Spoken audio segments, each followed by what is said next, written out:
Good afternoon to you and welcome to the live proceedings of the National Assembly.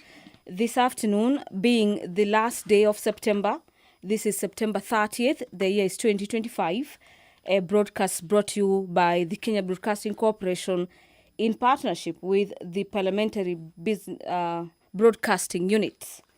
The National Assembly has a full entry for consideration this afternoon.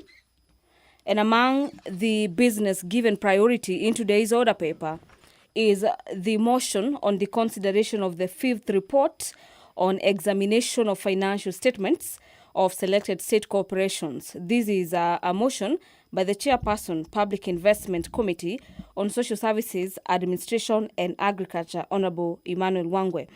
Among the reports that the House is set to debate this afternoon, this being a resumption of debate, the House has already delved into this matter. But the last time the debate on the financial statements for the selected state corporations was held at the National Assembly was on the 23rd of September 2025. And so the House will be resuming debate on several reports. Among them is a report of the National Social Security Fund for the financial year 2020-2021, the Kenya Marine and Fisheries Research Institute for the financial year 2019-2020, as well as 2020 and 2021, and the National Hospital Insurance Fund, popularly known as NHIF, for the financial year 2018-2019 and 2020 and 2021. The Kenya Broadcasting Corporation is also among the state corporations where the members of parliament are set to debate their financial statements. But away from that, the National Assembly is under the Committee of the Whole, where a house converts itself into a committee set to consider a number of bills. Among them is the Air Passenger Service Bill, this being an amendment bill, National Assembly Bills number 35 of the year 2025. This amendment bill is seeking to amend the already existing Act on Air Passenger Service Charge. The other bill lined up for consideration under the Committee of the Whole is the County Government's Additional Allocation Bills number 2. This is a bill originating from the Senate, Bill number 8 of the year 2025 by the Chairperson Budget and Appropriations Committee. This amendment, the consideration of the county government's additional allocation bill, is necessitated by the fact that the House has to align the county government's additional allocation bill with the budget figures that have already been approved by the National Assembly. And our dear viewers, remember that the county government's additional allocation bill is a bill that originated from the Senate and has been passed by the National Assembly and the Senate as well. But after the consideration of these amendments, the bill will yet again find itself on the floor of the Senate for consideration. The Virtual Asset Service Providers Bill, National Assembly Bills number 15 of the year 2025 by the leader of the majority party, is also lined up for consideration. The leader of the majority party equally has another bill on the privatization bill. This is a bill that is seeking to privatize some of parastatals. This is National Assembly Bills number 36 of the year 2025. And on your screens, you can see the Speaker of the House, Honorable Dr. Moses Wetangula. He is already in the chambers this afternoon, ready to preside over the business. So kindly allow me to hand over for this live broadcast. Good afternoon. Waheshimiwa, tuombe.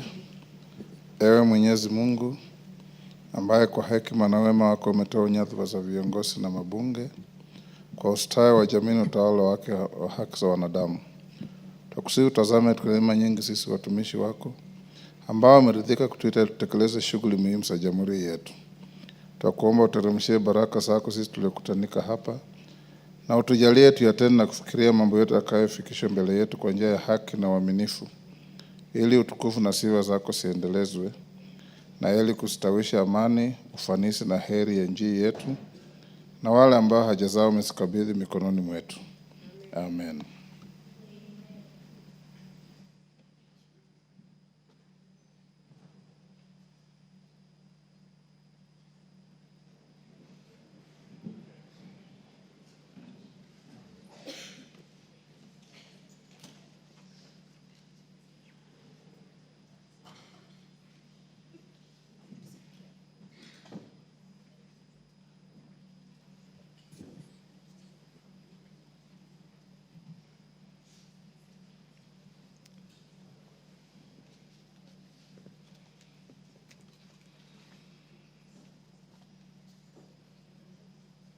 Sergeant, ring the quorum bell.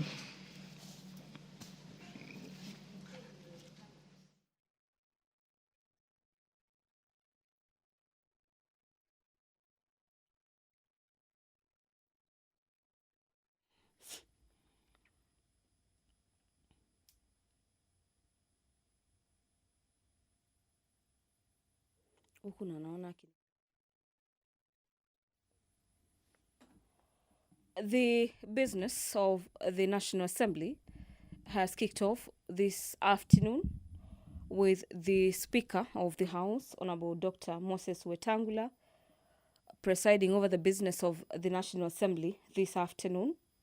But upon the commencement of the House is experiencing a little quorum hitch,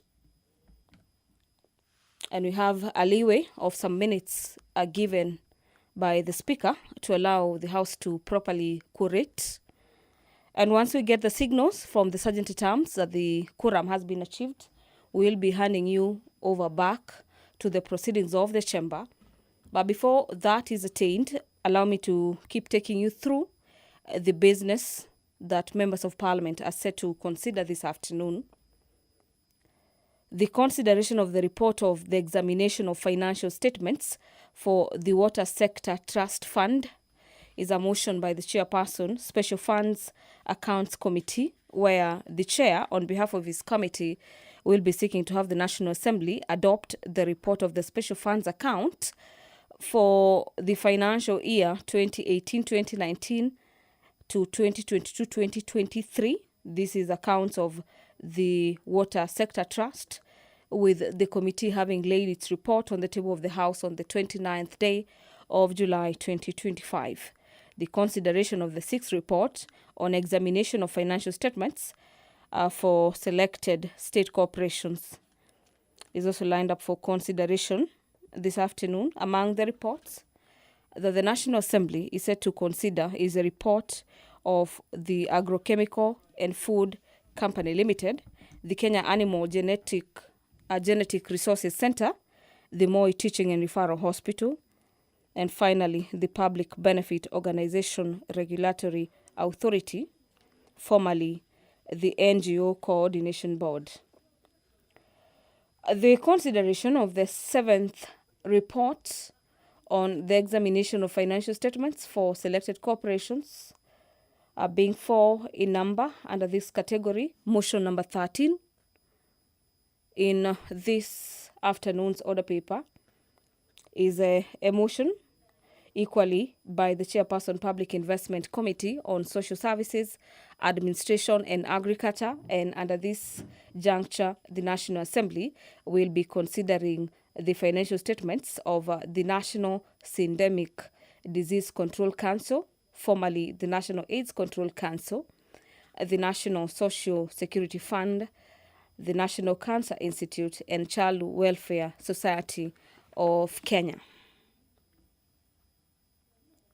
There are a number of amendments, being 3 in number, for the Air Passenger Service Charge Amendment Bill, where the House is seeking to amend the existing Act on matters concerning air passengers.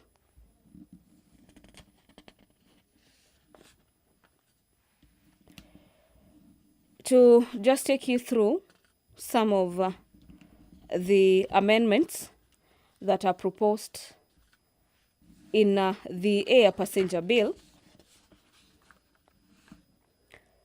the move of the bill the quorum has been achieved. Quorum to transact business, clerk. And as we start, honorable members, order.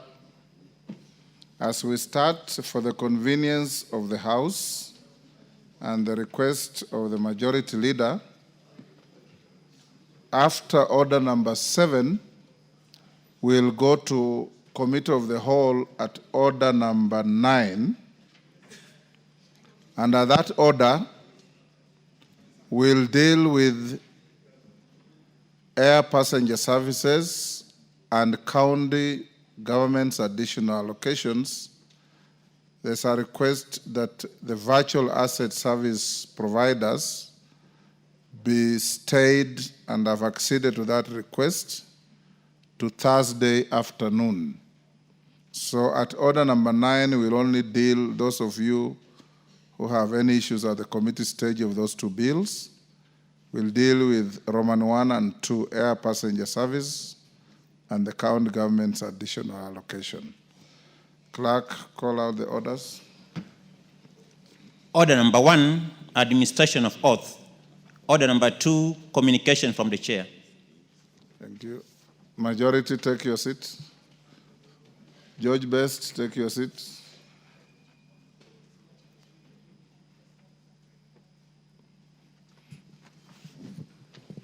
Honorable members, allow me to recognize a delegation from the government, from the Parliament of Uganda. Honorable members, I wish to introduce to you a delegation comprising a member and the staff of the Uganda Parliamentary Sports Club from the Parliament of Uganda, who are seated in the Speaker's row and Speaker's gallery respectively.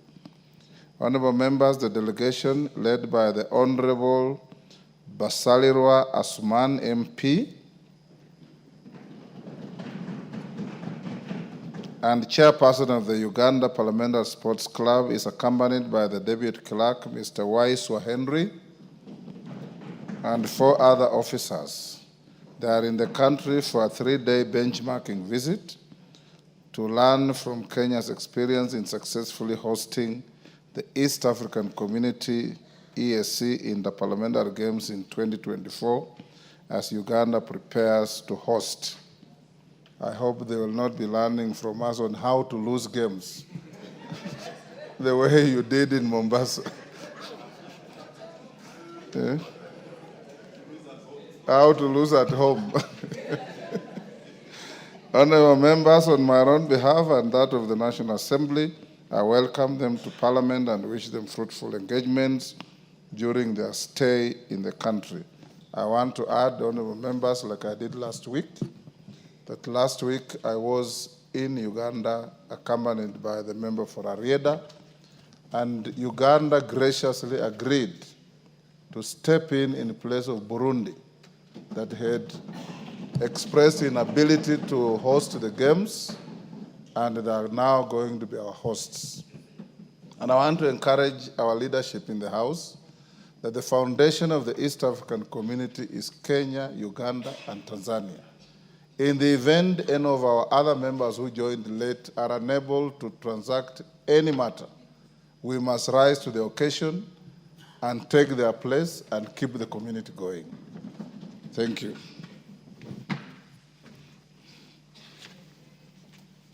Next.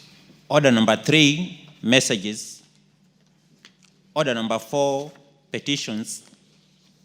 Order number 5, papers. Majority Leader. Thank you, Honorable Speaker. Honorable Speaker, I beg to lay the following papers on the table of the House today, Tuesday, September 30th, 2025. 1, legal notice number 156 of 2025, relating to the Kenya Roads Board Fund, additional funding regulations 2025, including the report on republication scrutiny, reports on public participation, and the explanatory memorandum from the Ministry of Roads and Transport. And 2, legal notice number 159 of 2025, relating to the National Police Service Commission recruitment and appointment regulations of 2025, including the evidence of public participation, written memoranda on the draft National Police Service Commission recruitment and appointment regulations of 2025 from stakeholders, and the explanatory memorandum from the National Police Service Commission. I beg to lay. And Honorable Speaker, with your indulgence, if you would allow me, Honorable Speaker, to register my profound gratitude to yourself as the Speaker of the National Assembly and our Chair of the Parliamentary Service Commission, and all members of Parliament, including those from the Senate, Honorable Speaker, who stood very well with me during the recent bereavement of our father and stood with my family and supported us in a very big way, Honorable Speaker, to give our late father a very befitting send-off. Allow me, Honorable Speaker, also take this opportunity, besides my thanks to all my colleagues in this House, in a very special way to also thank other political leaders in the country who sent me condolences, messages of condolences. His Excellency the President, who also attended the funeral, the Deputy President, the Prime Cabinet Secretary, His Excellency the Right Honorable Raila Odinga, who was very gracious to call me at a time that he was a little indisposed and expressed his condolences. The former Vice President, Honorable Kalonzo Musyoka, who also graciously sent me a message of condolences. The KANU party leader, Honorable Gideon Moi, and many other political leaders, Honorable Speaker, including members of Parliament from the region. I had members of Parliament from the Republic and ministers from the Republic of Tanzania, Uganda, South Sudan, and also diplomats, Honorable Speaker, who condole with us. To take this opportunity from the floor of this House to express my very sincere gratitude on behalf of myself, my family, and the people of Kikuyu. And in a very special way, Honorable Speaker, to also use this floor to thank, in a very, very special way, the great people of Kikuyu, who not only showed us solidarity, but true and great love in the way that they condole with us. And I thank all of them, and wish you all the best, Honorable Speaker, even as I extend my prayers and that of my family to all of you who condole with us, that may the Lord bless you and grant you the kind of long life that he gave to my father, Honorable Speaker, that you may all live to beyond the 105 years that the Almighty God gave to my father. And as I was said during his send-off, may we live to emulate his legacy, especially the many good things he did, including taking care of orphans. And I hear the member for Taveta whispering, also taking care of all your ex-girlfriends, Honorable Speaker, on a light note. And I know that did cause a bit of excitement in the country, but that is a man that we celebrated as a great man who lived his life and did his bit, and has left us with a very rich legacy, not just as a family and the people of Kikuyu, but also as a country, Honorable Speaker. And I also take this time to honor him, even as he rests in peace, and may the Lord rest his soul in eternal peace. Thank you, Honorable Speaker.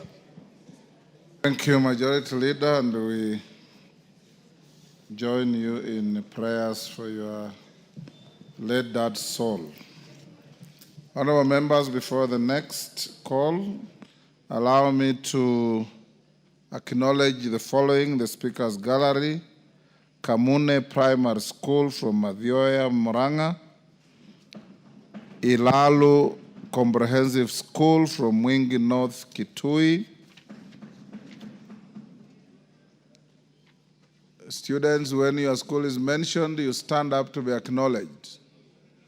In the public gallery, we have Lucky Juniors Primary from Embakasi West, Nairobi.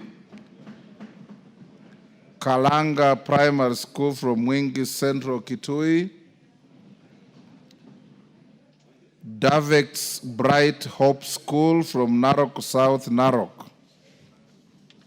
On my behalf and on behalf of the House, we welcome the students, their teachers, and all those accompanying them to the House of Parliament. Next order. Mwenje, what is it? Mr. Speaker, just a request to welcome Lucky Junior and all the other schools, juniors from Kariobangi South Ward. Mr. Speaker, it's always a privilege when We have our students visiting us to see the business that we transact. We know some of them endeavor to come and join us much later, and we encourage them to keep coming, and we thank them for visiting the house. Thank you, Honorable Speaker. Thank you, Honorable Mwenje. Next, Chairperson, Departmental Committee on Environment, Forestry and Mining. Thank you, Honorable Speaker. Honorable Speaker, I beg to lay the following papers on the table of the House today, Tuesday, 30th September 2025. Reports of the Departmental Committee on Environment, Forestry and Mining on its consideration of 1, Sessional Paper number 5 of 2024 on the National Green Physical Incentives Policy Framework, and 2, the Privileges and Immunities, the Global Center for Adaptation Order 2025. Thank you, Honorable Speaker. Order number 6, notices of motion. Kawaya, Chair, Departmental Committee on Environment. Thank you, Honorable Forestry and Speaker. Mining. I have notices of 2 motions. Honorable Speaker, I beg to give notice of the following motion, that this House adopts the report of the Departmental Committee on Environment, Forestry and Mining on its consideration of the Privileges and Immunities, the Global Center for Adaptation Order 2025, laid on the table of the House on Tuesday, 30th September 2025, and approves the Privileges and Immunities, the Global Center for Adaptation Order 2025. Honorable Speaker, if you allow me to give notice of the second motion. Honorable Speaker, I beg to give notice of the following motion, that this House adopts the report of the Departmental Committee on Environment, Forestry and Mining on its consideration of the Sessional Paper number 5 of 2024 on the National Green Physical Incentives Policy Framework, laid on the table of the House on Tuesday, 30th September 2025, and approves Sessional Paper number 5 of 2024 on the National Green Physical Incentives Policy Framework. Thank you, Honorable Speaker. Thank you. Next order. Order number 7, questions and statements. Thank you. Requests for statements. Caleb Amisi.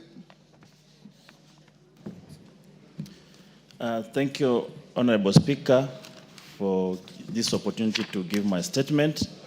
Honorable Speaker, pursuant to the provisions of Standing Order 44 2C, I rise to request for a statement from the Chairperson of the Department Committee on Administration and Internal Security regarding the rise in incidents of defilement and murder in Naikara Village, Saboti constituency.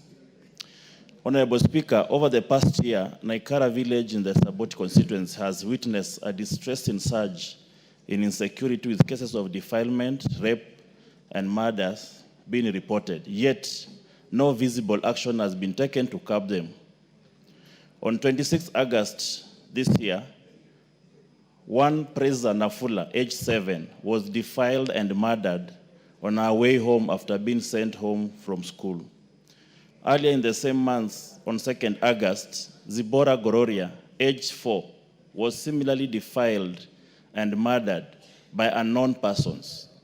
Despite these incidents being reported to the police, no arrests have been made to date, raising concerns among residents regarding the safety of children and the adequacy of the responses by security agencies.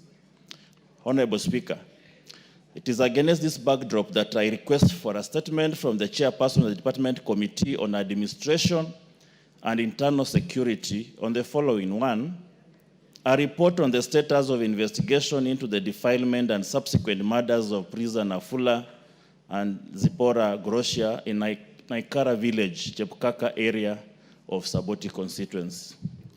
2, the specific measures being implemented to address the rise in cases of defilement and murder in Naikara Village, Saboti constituency.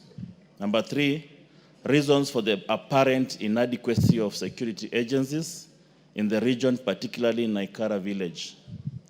And 4, a report on the status of resources allocation to Saboti police stations in terms of personnel and equipment, as well as accountability measures to ensure effective police responses. And lastly, Speaker, the immediate and long-term strategies the government plans to employ to restore security in the area. Honorable Speaker, I want to emphasize that Honorable Caleb Amisi, rules require that you just read the statement as you wrote it and as approved by the Speaker, and you end there. Honorable Speaker, Any supplementary information, you'll seek it or say when you get a response. Those are your rules. If you had additional words, you should have put them in the statement. Mark Mwenje. And that is not just to Honorable Caleb Amisi, but to all of you. You don't request for a statement and start debating it. Honorable Speaker, can I request the Sergeant at Arms to stop, to just hold the students from my constituency as I ask the question? That is not the duty of the Sergeant at Arms. Thank you, Honorable Speaker. Honorable Speaker, this is a request for a statement regarding incidents of insecurity in Nairobi City County. Honorable Speaker, pursuant to the provisions of Standing Order 44-2C, I wish to request for a statement from the Chairperson of the Departmental Committee on Administration and Internal Security regarding insecurity in Nairobi City County. Honorable Speaker, in the recent months, residents in Nairobi City County have witnessed an alarming rise in cases of violent crime, including armed robberies and homicides. These incidents have instilled fear among residents and continue to undermine the safety and security of our people. Despite numerous reports and public outcry, criminal gangs operating under the names such as Jinje, Mbogi, and Bad Bunny continue to operate with impunity in several parts of the city, particularly in formal settlements and estates where residents have fallen victim to brutal attacks. On 9 September 2025, the late Matthew Chalo Mbobu, an advocate and academic, was shot and killed in a drive-by attack in Karen, Nairobi. In addition, on 26 August 2025, 15-year-old Mr. Joshua Kubiti succumbed to injuries while receiving treatment at Radiant Hospital in Umoja following violent clashes in Umoja Estate. Honorable Speaker, it is against this background that I request for a statement from the Chairperson of the Departmental Committee on Administration and Internal Security regarding the following. 1, a report on the investigations into the murders of Mr. Matthew Chalo Mbobu, who was shot and killed on 9 September 2025 in a drive-by attack in Karen, Nairobi. And Mr. Joshua Kubiti was attacked by a criminal gang in Umoja Estate on 26 August 2025. 2, immediate measures that the government is putting in place to address the recent surge of criminal gangs in the Nairobi City County. And 3, measures being put in place to ensure that the safety of residents of Nairobi City County is guaranteed. Thank you, Honorable Speaker. Thank you, Honorable Mwenje. Honorable Amisi, I did not order. Honorable Caleb Amisi, I didn't give direction as to when your response should come. It should be here in 2 weeks from today. I don't see the chairman of security. Kahangara, you are in that committee? Yes, same as Mark Mwenjes. You bring a response in 2 weeks from today. Honorable Lynette Jepkorir, Toto.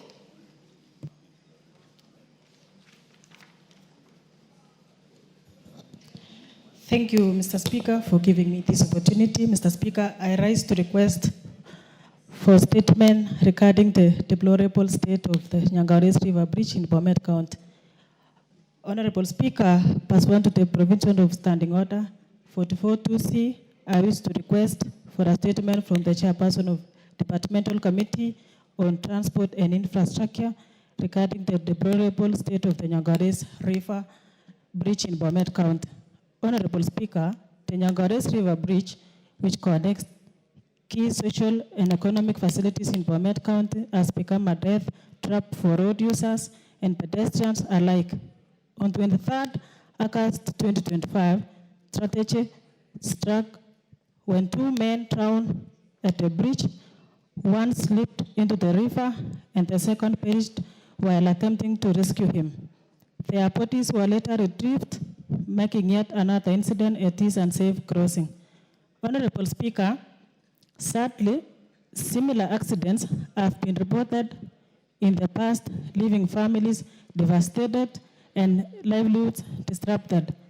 The bridge remains narrow, poorly maintained, and lacks of inadequate safety features such as guardrails, signage, and lighting. Despite repeated concerns raised by the local community, no comprehensive remedial action has been undertaken to address this glaring safety hazard. Honorable Speaker, it is against this background and that I request for a statement from the chairperson of the Departmental Committee on Transport and Infrastructure on the following issues. Number one, immediate measures that the ministry has undertaken to secure the bridge and protect the users from further accidents and fatalities.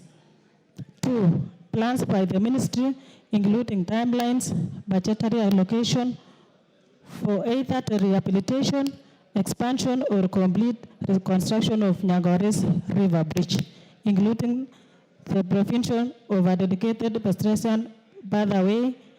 And three, long-term strategies by the ministry to ensure that all bridges and related road infrastructure across the country are subjected to regular safety audits and timely maintenance to avert such strategies. I thank you, Mr. Speaker. Thank you, Toto. Chair, Transport and Infrastructure. Any member of that committee? Yes, Daud. When can you bring a response? Give Daud the mic.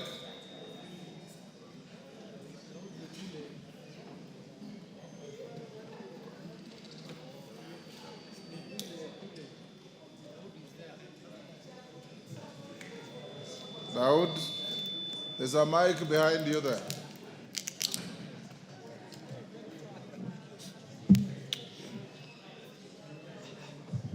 Mr. Speaker, we can reply within 2 weeks. Within 2 weeks, so be Yes, it. Mr. Speaker. Thank you. Thank you. Abakar Taib. Abakar Talib. Nominated member. Thank you, Honorable Speaker.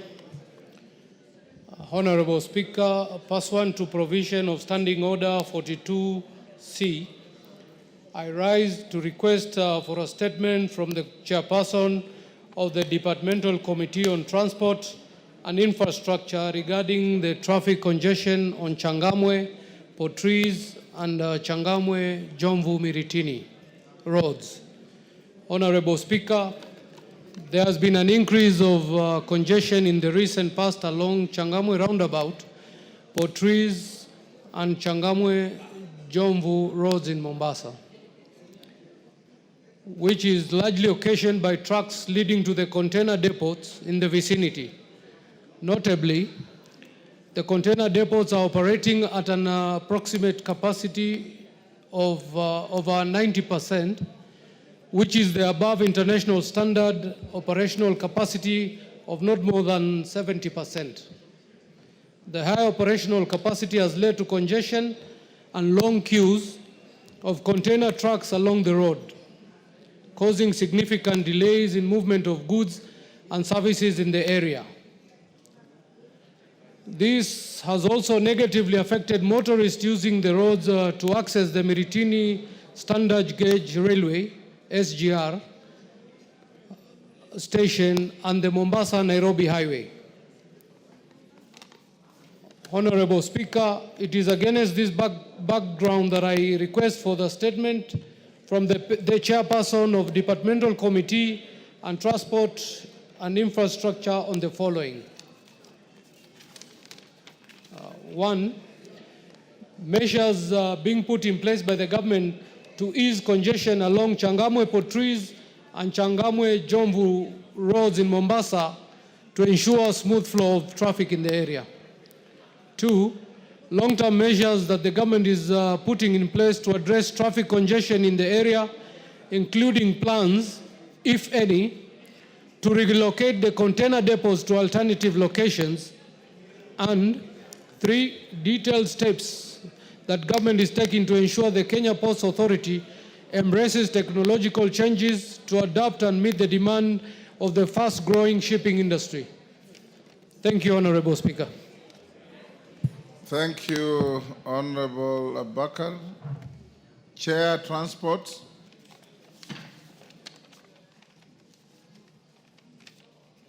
Give Arama the mic. 2 weeks, Chair. Honorable Speaker, 2 weeks. 2 weeks, Honorable Speaker. That's all right, 2 weeks. Responses to statements. Is Lea Sankaire in the house? Lea Sankaire, who is responding? Kahangara? Sankaire is not here, so we'll stay that to another day. Fatuma Zainab. Is Fatuma Zainab in the house? She's not. Kahangara will stay that. Fideus Nzambia. Is Nzambia in the house?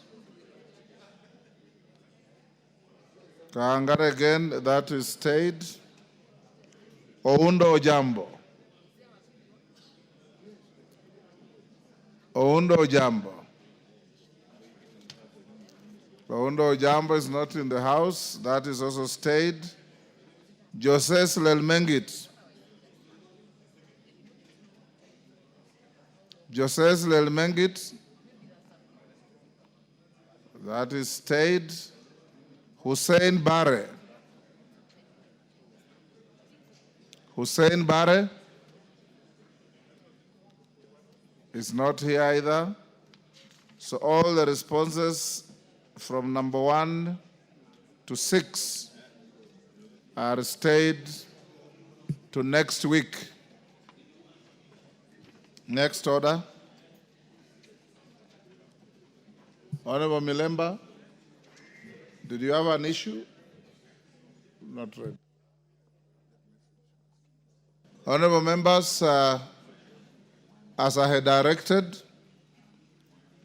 we'll skip order number 8 and go to order number 9, do Roman 1 and 2 and come back to order number 8, then go on to order number 10 and sequentially follow the order paper. Honorable members, will you, next order.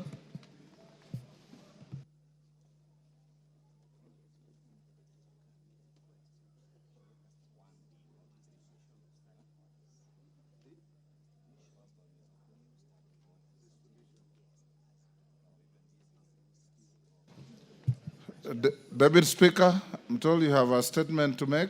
Please go ahead. Give the Deputy Speaker. Honorable Speaker, thank you for the opportunity to make a statement on the publication and circulation of the 7th edition of the National Assembly Standing Orders.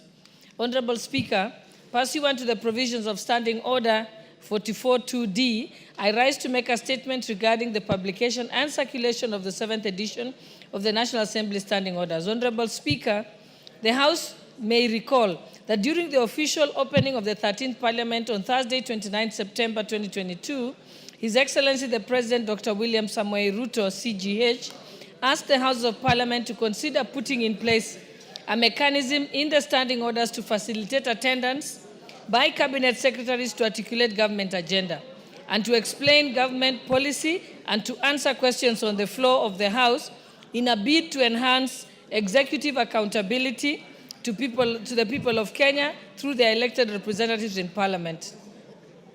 Subsequently, on the 9th of December 2022, the President submitted a memorandum to that effect to the House, following which he referred it to the Procedure and House Rules Committee for consideration. Honorable Speaker, the House may also recall that subsequent to that referral, the Procedure and House Rules Committee, which you chair, considered the President's memorandum and proposed amendments to the 6th edition of the Standing Orders pursuant to the provisions of Standing Order 262 on proposals for amendment by the Procedure and House Rules Committee. The amendments, which were approved by the House on the 9th of March 2023, provided for the appearance by Cabinet Secretaries before the House. Order, members. That Kamkunji is illegal. Go on. Thank you, Honorable Speaker. The amendments, which were approved by the House on the 9th of March 2023, provided for the appearance by Cabinet Secretaries before the House to respond to parliamentary questions and to provide reports to the House in accordance to Article 153 of the Constitution. The new provisions were published as separate addendum to the 6th edition of the National Assembly Standing Orders. However, the provisions of the 6th edition that were either amended or repealed through the addendum remained in the 6th edition as originally approved by the 7th June 2022. As a result, Honorable Speaker, there has been confusion among members and indeed the public who sometimes cite provisions in the 6th edition standing orders oblivious of the fact that they were amended or repealed through the addendum. To this end, I wish to report that the Procedure and House Rules Committee authorized the Clerk of the National Assembly to the situation by incorporating the addendum into the 6th edition standing orders, yielding to the 7th edition standing orders.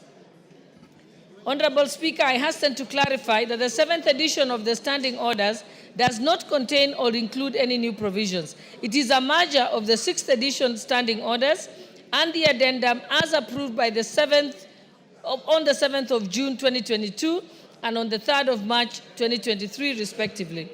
Honorable Speaker, consequent to that, the House and the general public are informed that the 7th edition of the National Assembly Standing Orders has since been published in the versions, namely the English version, the Kiswahili version, and the bilingual version, which are now available in print on the Parliament website. Indeed, the members comprising of the leadership of the House were issued with the standing orders during the 3rd leadership retreat held in Mombasa on the 22nd and the 21st and the 22nd of August 2025. With respect to the rest of the membership of the House, Honorable Speaker, the Office of the Clerk will facilitate distribution of the 7th edition of the standing orders commencing today. For the convenience of members, the Clerk has already set up a table outside the main entrance of the chamber for this exercise. Members are encouraged to pass by the table and pick the standing orders and the Constitution. I thank you, Honorable Speaker. Thank you, Honorable Deputy Speaker. Message well received. Honorable members, in the public gallery, allow me to acknowledge the presence of Kangudheni Primary School from Mwingi West, Kitui County. On my behalf and on behalf of the House, we welcome the students, their teachers, and those accompanying them to the House of Parliament. Next order. Order number 9, Committee of the Whole House. Honorable members, will you be upstanding?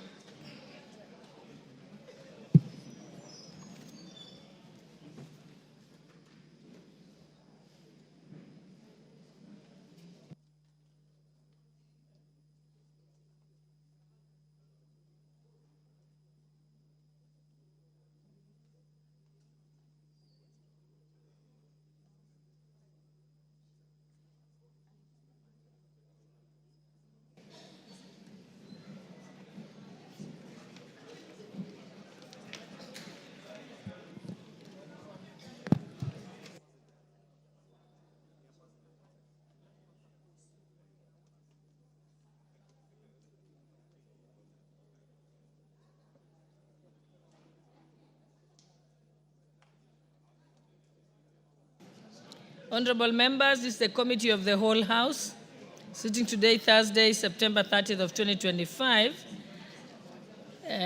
relating to the Air Passenger Service Charge Amendment Bill, National Assembly Bill number 35 of 2025.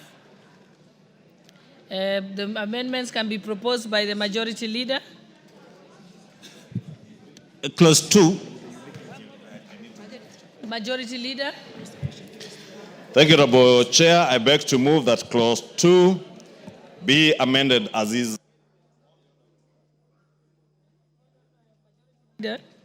Hold on, let me propose. I now propose the question that the amendment, that Clause 2 be part of the bill. Okay, Majority Leader. Thank you, Honorable Chair. Honorable Chair, I beg to move that Clause 2 be amended as is provided for in the order paper. Save for one slight correction, the order paper reads, is amended in subsection 3, that should be in subsection 1D, by deleting the expression Tourism Promotion Fund and substituting the expression Tourism Fund. Honorable Speaker, with that correction, I beg to move.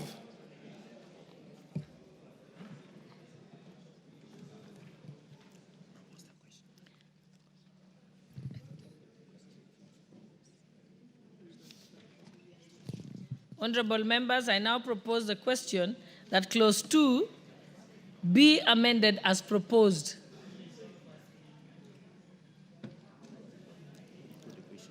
Honorable members, I now put the question that Clause 2 be amended as proposed. Will as many as of that opinion say aye? Will as many as of the contrary opinion say nay? The ayes have it.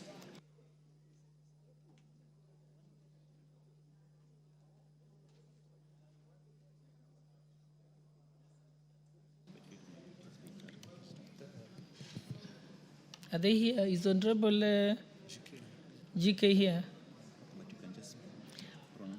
Honorable members, in view of the amendment of Clause 2, then the proposed amendment to Clause 2 by Honorable John Wanjiku is now dropped.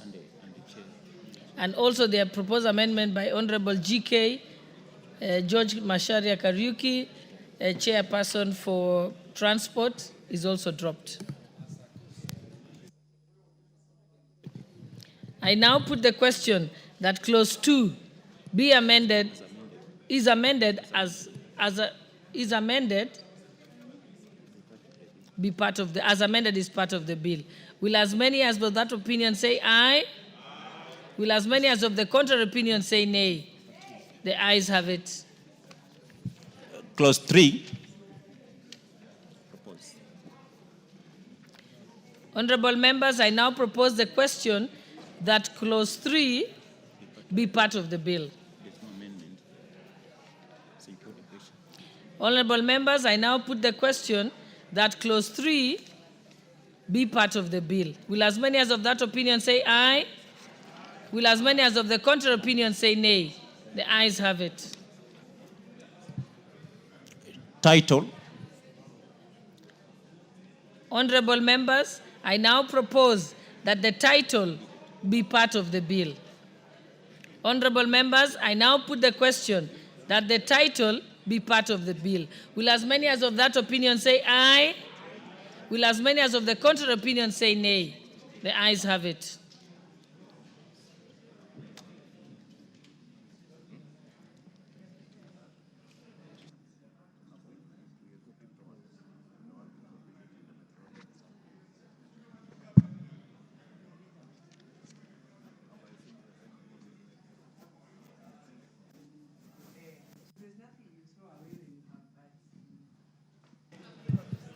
Clause 1. Honorable members, I now propose the question that Clause 1 be part of the bill. Honorable members, I now propose the question, since there is no amendment, I now put the question that Clause 1 be part of the bill. Will as many as of that opinion say aye? Will as many as of the contrary opinion say nay? The ayes have it. Mover. Makaratasi imepotea.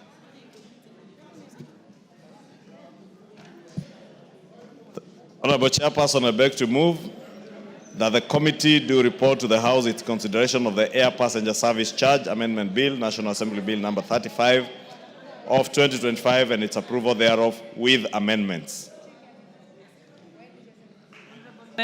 Honorable members, I now put the question, which is that the committee do report to the House its consideration of the Air Passenger Service Charge Amendment Bill, National Assembly Bill number 35 of 2025, and its approval thereof with amendments. Will as many as of that opinion say aye? Aye. Will as many as of the contrary opinion say nay? The ayes have it.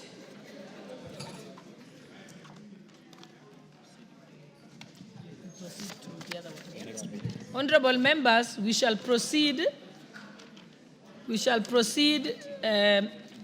the Committee of the Whole House in regards to the County Government's Additional Allocations number 2 Bill, Senate Bill number 8 of 2025. Then thereafter the reports shall be received together with the first bill.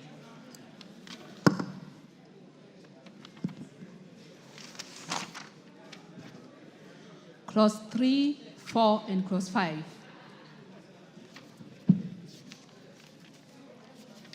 Honorable members, I now propose the question that clause 3, 4, and 5 be part of the bill.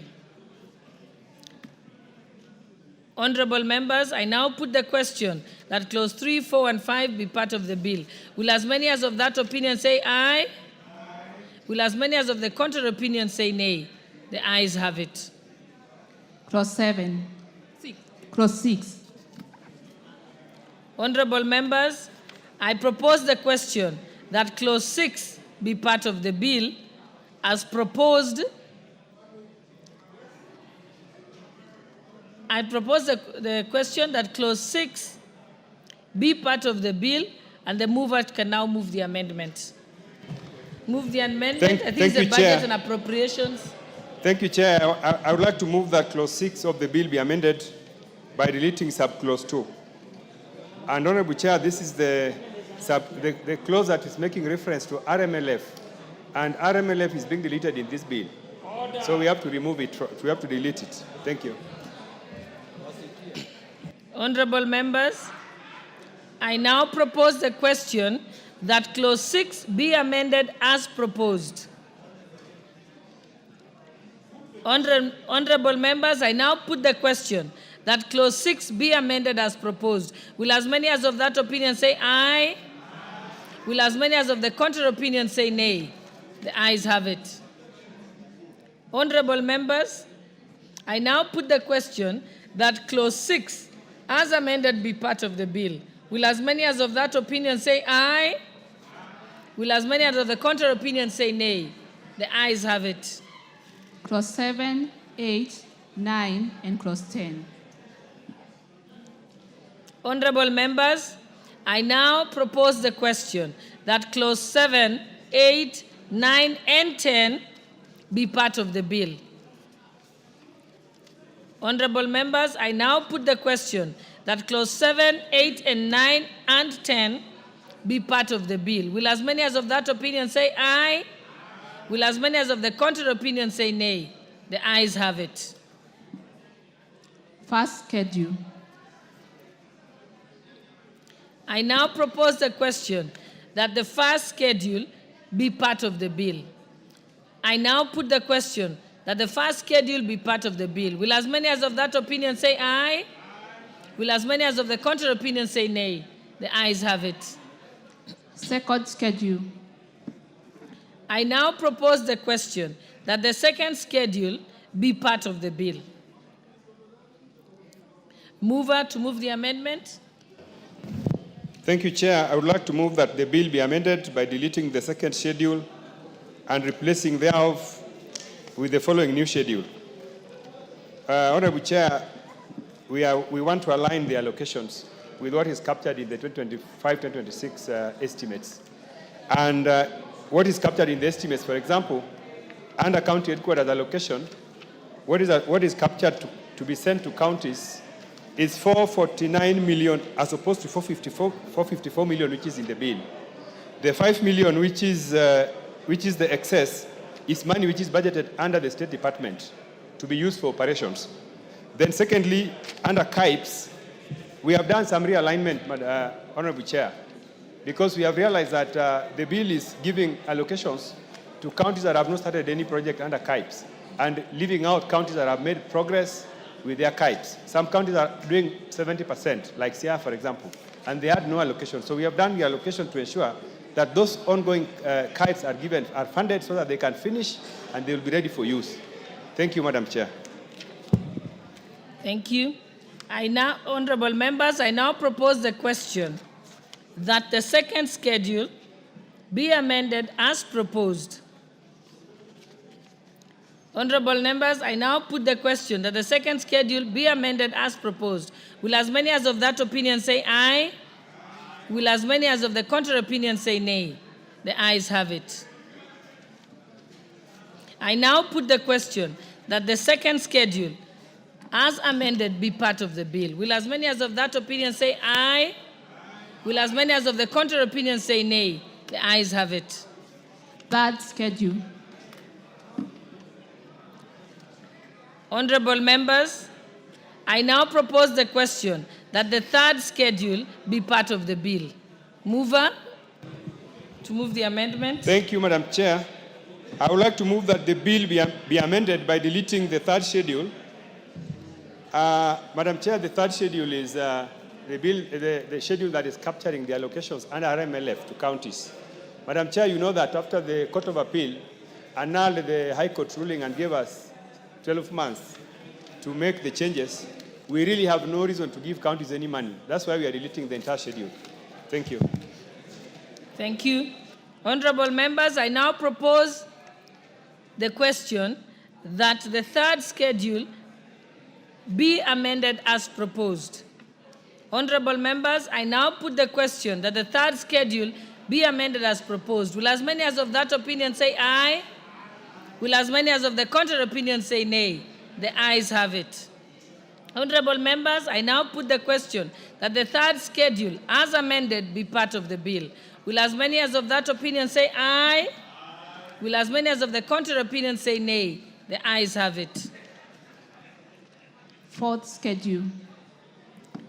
Honorable members, I now propose the question that the fourth schedule be part of the bill. Mover, you have an amendment? Thank you, Madam Chair. Madam Chair, I would like to move that the bill be amended by deleting the fourth schedule and replacing thereof with the following new schedule. Madam Chair, this is the schedule that captures the development funding to counties. And here, Madam Chair, there are some donors that have requested that we realign their allocations so that it reflects what is captured in the estimates. Thank you, Madam Chair. Thank you. I now propose the question that the fourth schedule be amended as proposed. Honorable members, I now put the question that the fourth schedule be amended as proposed. Will as many as of that opinion say aye? Will as many as of the contrary opinion say nay? The ayes have it. Clause 1. Hold on. I now put the question that the fourth schedule as amended be part of the bill. Will as many as of that opinion say aye? Will as many of the contrary opinion say nay? The ayes have it. The next. Clause 1. Clause 2. Honorable members, I now propose the question that clause 2 be part of the bill. Honorable members, I now put the question that clause 2 be part of the bill. Will as many as of that opinion say aye? Will as many as of the contrary opinion say nay? The ayes have it. Title. Honorable members, I propose the question that the title be part of the bill. Honorable members, I now put the question that the title be part of the bill. Will as many as of that opinion say aye? Will as many as of the contrary opinion say nay? The ayes have it. Clause 1. Honorable members, I now propose the question that clause 1 be part of the bill. Honorable members, I now put the question that clause 1 be part of the bill. Will as many as of that opinion say aye? Will as many as of the contrary opinion say nay? The ayes have it.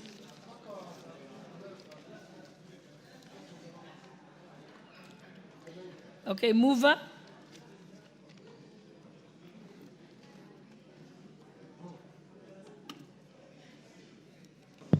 Honorable Chairperson, I beg to move that the committee do report to the House its consideration of the county government's additional allocations number 2 bill, Senate Bill number 8 of 2025, and its approval thereof with amendments. Honorable members, I now put the question that the committee do report to the House its consideration of the county government's additional allocations number 2 bill, Senate Bill number 8 of 2025, and its approval thereof with amendments. Will as many as of that opinion say aye? Will as many as of the contrary opinion say nay? The ayes have it.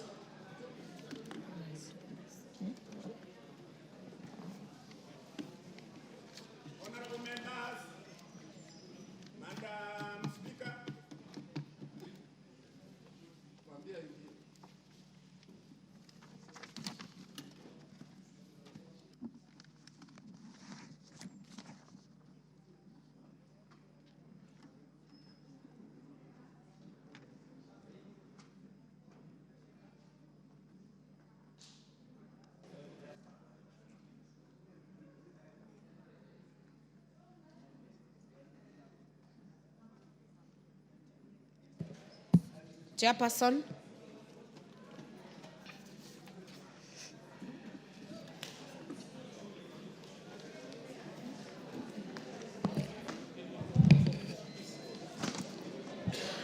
Honorable Speaker, I beg to report to the Committee of the Whole, that the Committee of the Whole House has considered the Air Passenger Service Charge Amendment Bill, National Assembly Bill number 35 of 2025, and approved the same with amendments.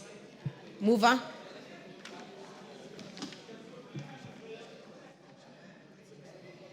Honorable Speaker, I beg to move that the House do agree with the committee in the said report, and I also request Honorable Bowen Kangogo to second the motion for agreement with the report of the Committee of the Whole House.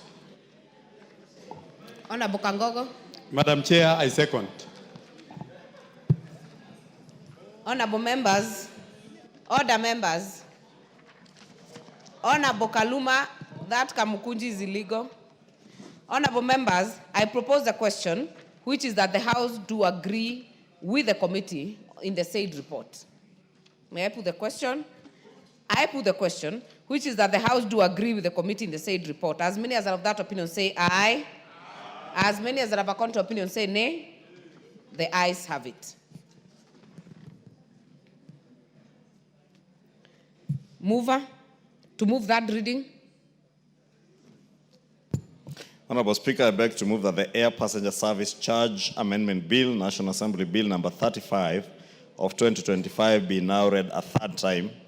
And I also request the Honorable CPA Ruto to second in agreement, Honorable Speaker. Thank you.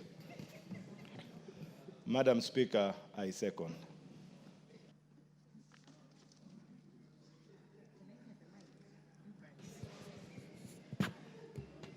I therefore propose the question, which is that the Air Passenger Service Charge Amendment Bill, National Assembly Bill number 35 of 2025 be now read a third time. I now put the question, having confirmed that the House is properly constituted, I put the question, which is that the Air Passenger Service Charge Amendment Bill, National Assembly Bill number 35 of 2025 be now read a third time. As many as are of that opinion say aye. As many as are of a contrary opinion say nay. The ayes have it. A bill for an act of parliament to amend the Air Passenger Service Charge Act and for connected purposes.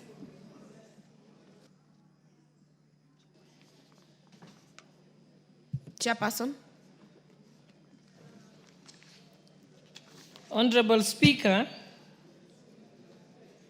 I beg to report that the Committee of the Whole House has of the county government's additional allocations number 2 bill, Senate Bill number 8 of 2025, and approved the same without amendments. Honorable Chairperson. Thereof with amendments. With amendments. Mover. Honorable Speaker, I beg to move that this House do agree with the report of the Committee of the whole House on its consideration of the County Government's Additional Allocations Number 2 Bill, Senate Bill Number 8 of 2025. I also request the Honorable Dr. James Nikal to second the motion. Honorable Nyika. I second. Honorable members, I therefore propose the question that this House do agree with the report of the Committee of the whole House on its consideration of the County Government's Additional Allocation Number 2 Bill, Senate Bill Number 8 of 2025. I put the question that this House do agree with the report of the Committee of the whole House on its consideration of the County Government's Additional Allocations Number 2 Bill, Senate Bill Number 8 of 2025. Will as many as are of that opinion say aye? Will as many as are of a counter opinion say nay? The ayes have it. Mover to move third reading. Honorable Speaker, I beg to move that the County Government's Additional Allocations Number 2 Bill, Senate Bill Number 8 of 2025 be now read at that time. I also request the Honorable Kaluma to second. Honorable Kaluma. Honorable Speaker, this is a very important bill. And because the House has gone through it in detail, and because of the other businesses we have pending, Honorable Speaker, I second.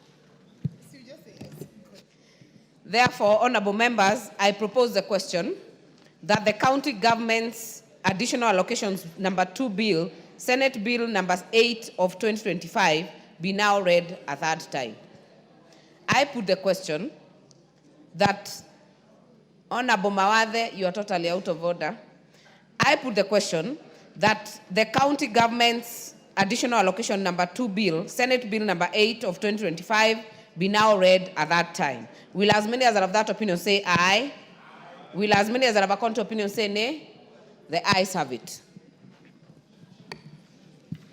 A bill for an act of parliament to provide for additional allocations to county governments for the financial year 2025-2026, the responsibility of national government and county government with respect to such allocations and for connected purpose. Before we go to the next order, allow me to recognize in the speakers gallery this afternoon, Ruby Craft Adventist School from Karachuonyo constituency in Homa Bay County, seated at the speakers gallery. We welcome you to observe the proceedings of the House. Next order. Order number 8, motion, consideration of the 5th report on the examination of financial statements of selected state corporations. This motion had been moved. Honorable Ward Chief, you are on your feet. Seconding. Yes, as I do this, Madam Speaker, allow me to welcome the Homa Bay students as well, on behalf of Kaluma as well.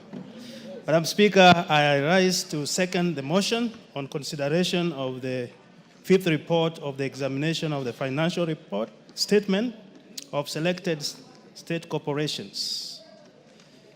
And that is National Security, Social Security Fund, Kenya Marine and Fisheries Research Institute, National Hospital Insurance Fund, and Kenya Broadcasting Corporation. Madam Speaker, my chair, Honorable Emmanuel Wangwe, moved this motion with effectiveness and details. And there are some issues that we observed as a committee, which I want to go through briefly. Number one, Madam Speaker, all these corporations had something in common. That is lack of entitlement through land ownership by title deeds and legal documents. Most of them didn't have, especially KBC, which had almost 32 parcels, had none, including even where the headquarters is hosted. NHIF had a very valuable parcel, 10 acres parcel in Karen, which for a long time they didn't get into position and rolled into a dispute. And right now, the matter is in a court. Madam Speaker, these are very valuable assets which were not taken seriously by this state corporation. And we were concerned, and still is as a committee. The other issue was delay of availing documents during audit report. Most of the time, there were no audit reports document to the auditors, especially reconciled financial statement and also accounting records. Other issues which were very glaring to the committee and a concern is the issue of interest. Madam Speaker, the law is very clear. Within 7 days, the interest should be surrendered. Most of this corporation didn't, being in a breach of Section 71 of the PFM Act.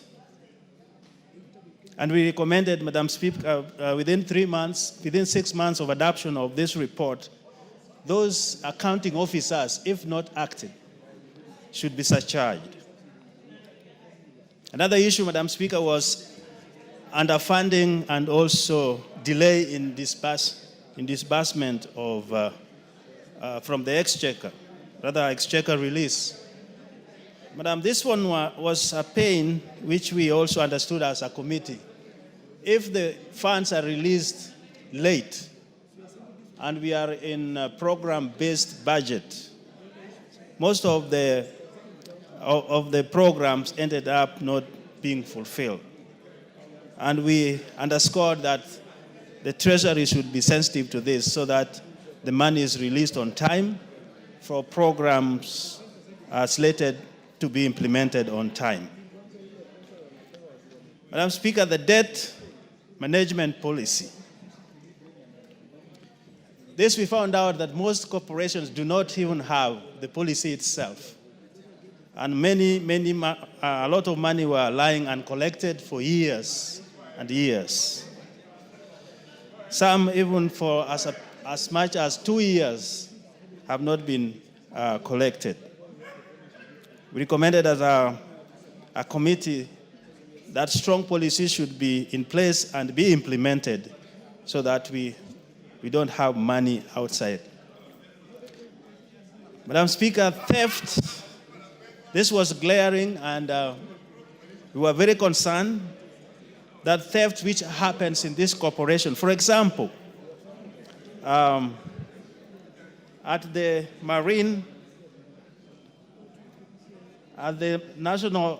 Kenya Marine and Fisheries Research Institute, there was a loss of deep sea observator costing 13 million.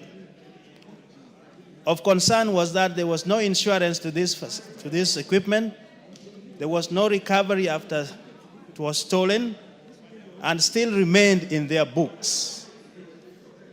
That was a very big concern. Other issues were also considered by the committee, especially across all these 4 state corporations. Madam Speaker, there was weak corporate management, governance, so to speak. They didn't have, from board management to internal controls, they didn't have elaborate, across all of them. There was also lack of coordination with sector auditors as well as state corporation officers. Actually, if there is close coordination with these officers, most of them would not end up having those audit queries. They would get their act together and give us a report in time, and also even avail the documents as required by the auditors. Number 3, there was lack of effective debt management, as I have said earlier. Policy was very weak. Some even had none whatsoever. So we were wondering, how do you collect your debts if you don't have a policy? Madam Speaker, these corporations depended so much on exchequer, beating the fact that all the state corporations were established in order to have some investments so that they can, over a certain period, be on their own to generate their funds and run their affairs. But we found out that all of them still rely on exchequer. That's why if the exchequer release is delayed, then their program also have side effects or negative effects. Madam Speaker, lastly, we also found that most of them do not update their asset registers. So you cannot know what the state corporation is really worth because of lack of that inventory. The rest of this, and I urge members to read this report, is very, very detailed as moved by my chair. I ask to adopt this report so that all the recommendations that we have said be implemented. And we do ask, especially the Committee on Implementation, that when passed like this, please take a quick, because some are, we have said within 3 months, some within 6 months. If not implemented quickly, Madam Speaker, then those days will elapse without actions which we have asked to be done, put in place. With those few remarks, Madam Speaker, I beg to second.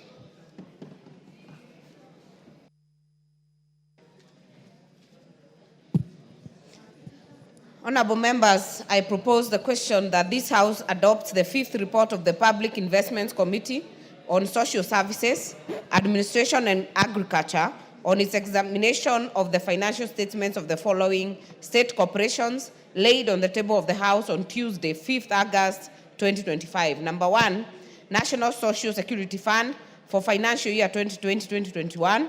Number 2, Kenya Marine and Fisheries Research Institute for the year 2019-2020 to 2020-2021.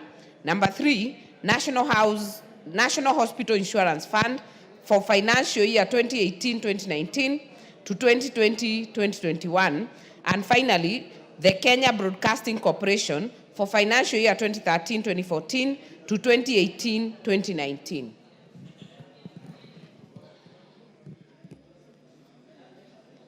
Honourable Member for Funyula, are you on this one? Thank you, Honourable Speaker. Let me stand to support the report by PIC, that is the specific PIC, and let me commend them for having gone to the archives and picked some long, old stories to enable us present their report here. Honourable Speaker, there are two issues that require us to be very clear, to go on record, and this needs to be taken seriously by the leadership of the House. The Constitution of Kenya clearly says the timelines to examine audited accounts, present a report, and have them adopted in the House for purposes of action. Honourable Speaker, here we are dealing with the financial year 2020-something, long after the 6 months allowed in the Constitution. So, Honourable Speaker, it would seem all the work we are doing is just work in vain. It's an exercise in futility that has got no force of law, cannot be enforced. Honourable Speaker, they have made very far-reaching recommendations. Reprimand the then accounting officer, do this XYZ. Honourable Speaker, the then accounting officer will simply say, this is out of time, because the Constitution did not give us any leeway to do anything else other than to follow the timelines provided for in the Constitution. These are debates, and I hope at one time or another, the House leadership will say the same and facilitate these committees to ensure they timeously review these audit reports and make the recommendations on the floor of the House. The third issue, Honourable Speaker, there's also a cross-cutting recommendation. And many of these PIC reports dealing with these sagas and state departments normally have got an issue about land, title to the land grabbing, and the rest of the things. Honourable Speaker, in many other forums, because I'm a member of the Institution of Surveyors of Kenya, in many other forums, we have advised the ministries, we have advised the sagas, we have advised the executive as a whole, that many times you do not have to go through the long process of acquiring a title. All that you simply need to do, you need to vest that land in that particular organization, and follow the provisions of the Land Act insofar as identification of the boundaries of land is concerned. Thereafter, the rest of the process will be so simple. And the Honorable Speaker, it is obvious you can never apply and enforce adverse possession on public land. That's a settled point of law. So anybody who is there cannot even qualify to be a squatter. That's an invader. The government does not even need to go to court to evict them because you can never claim adverse possession on public land. These are very simple things, Honorable Speaker, that anybody would simply move with the speed, avoid these long stories that keeps on wasting people's time, or they will tell they don't have a budget to hire a surveyor, they don't have a budget to do what and what and what. Many of the places in this country, Honorable Speaker, are already georeferenced. You simply go to pick the boundaries and you know the coordinates of point 1, point 2 to point 3, and it makes life much, much easier.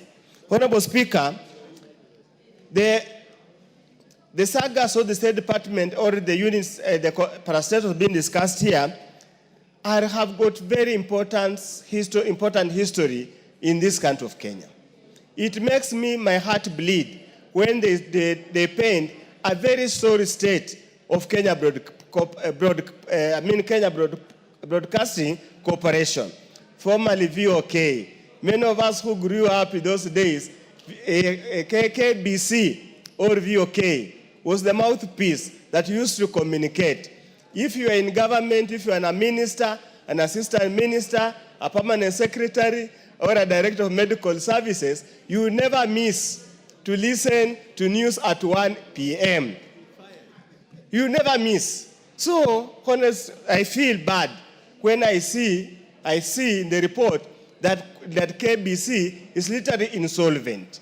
When I see KBC entering some very dubious, odious loan arrangement or engagements that does not advance anything out of it. Honorable Speaker, BBC is a government-owned entity, and it has lived governments upon governments. It has outlived governments upon governments. It will continue to become the premier source of reliable information in the world. Voice of America, the same. All over the country, regardless whether they are misused by the current political regime or not, we must always have a national broadcaster that is sustainable, that is not insolvent, that can continue to disseminate information of the government at any given time. Considering that the new constitution has outlawed bias reporting.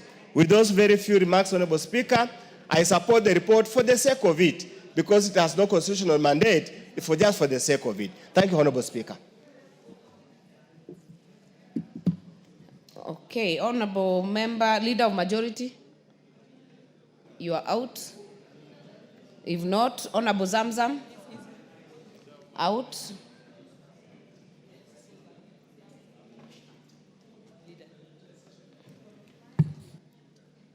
Thank you, Honorable Speaker. Honorable Speaker, I rise to support this report of the Committee of Public Investments on Social Services, Administration, and Agriculture. Honorable Speaker, when you go through this report of the committee, Honorable Speaker, you see that the committee indeed did put in a lot of man-hours to consider audited reports of the financial years some dating back to 2013, 2014, as Honorable Odo was saying, for KBC, some dating back to 2018, 2019 for NHIF, or the defunct NHIF, Honorable Speaker. Honorable Speaker, I drew special attention to a number of issues that are raised in that report by the committee, especially around the National Hospital Insurance Fund. Honorable Speaker, if you read that report, you will see that there is a car park that was built at community next to the existing NHIF tower. A car park that is reported in this report to have cost 337% of its original cost. Honorable Speaker, that is not just illegal, it is actually criminal, because you cannot vary a contract 337% of the original cost, Honorable Speaker, without repercussions. Honorable Speaker, it is customary that every year the Auditor General does reports. They are considered by the committees of this House. Recommendations are done or tabled before this House. We adopt, and I do hope, Honorable Speaker, that we will support Chairman Wangwe and the committee in adopting this report as it is, including the recommendations, Honorable Speaker. And I'll be moving, Honorable Speaker, at an appropriate time, that the Committee on Implementation rises to the occasion, and I hope the Honorable Karemba is in the House. I don't see him. The Honorable Implementation, chaired by none other than the member for Budalangi, the Honorable Raphael Wanjala. That, Honorable Wanjala, you have your work cut out for you. There is no way this House can sit, adopt reports, and nothing is ever done. Those officers at NHIF who varied that contract to 337%, Honorable Wanjala, your committee must ensure that the Ethics and Anti-Corruption Commission, DCI, those who are in charge of economic crimes, take action against specific officers at the defunct NHIF. Otherwise, we normalize corruption, we normalize theft, and it becomes normal for people to just steal and pilfer public funds and walk away scot-free. You can see some of those characters. The former CEO of NHIF is all over now pretending to be running for a governor's seat.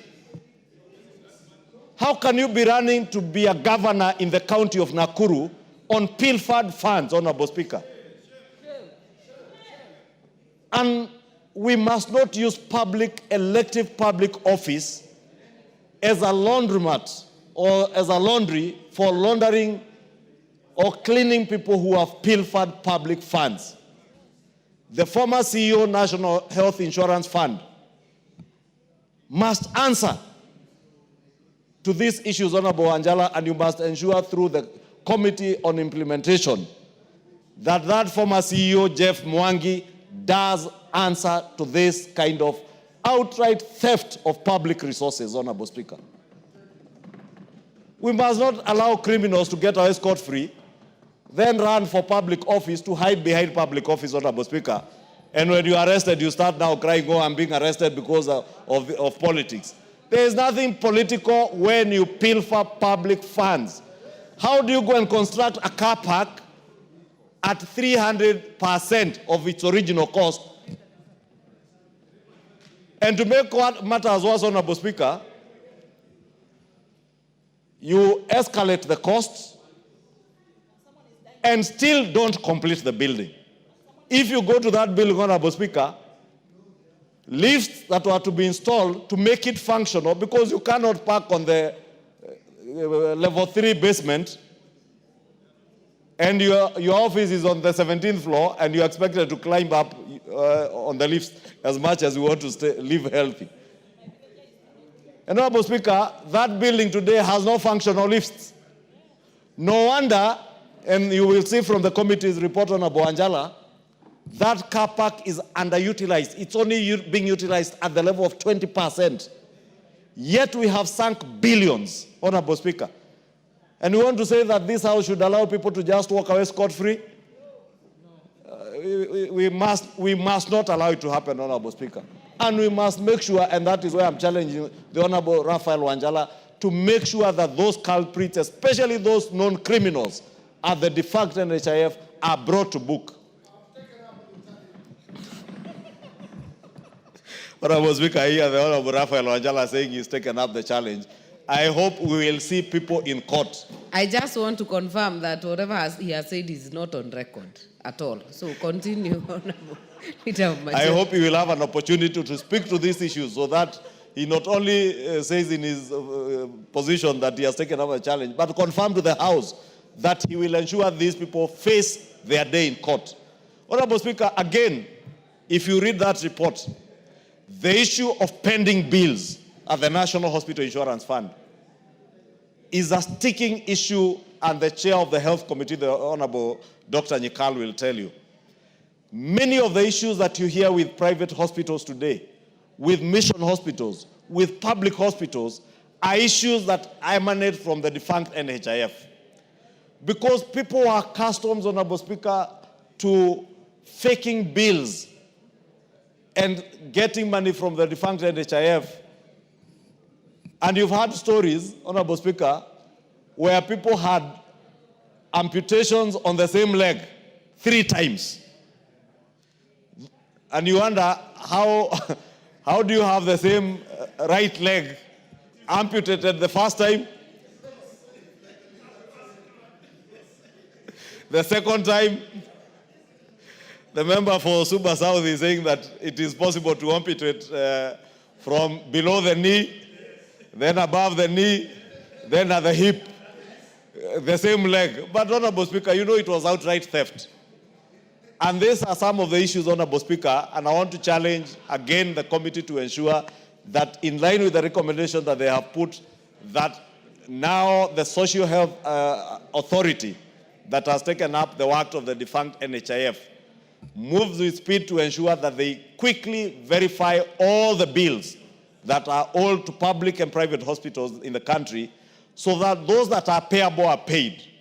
Those are not payable are not paid. And not just not paying, they must also ensure that those who have lodged fake claims to the defunct NHIF are also brought to book. Because that is the only way, Honorable Speaker, to end this pilferage of public resources, Honorable Speaker.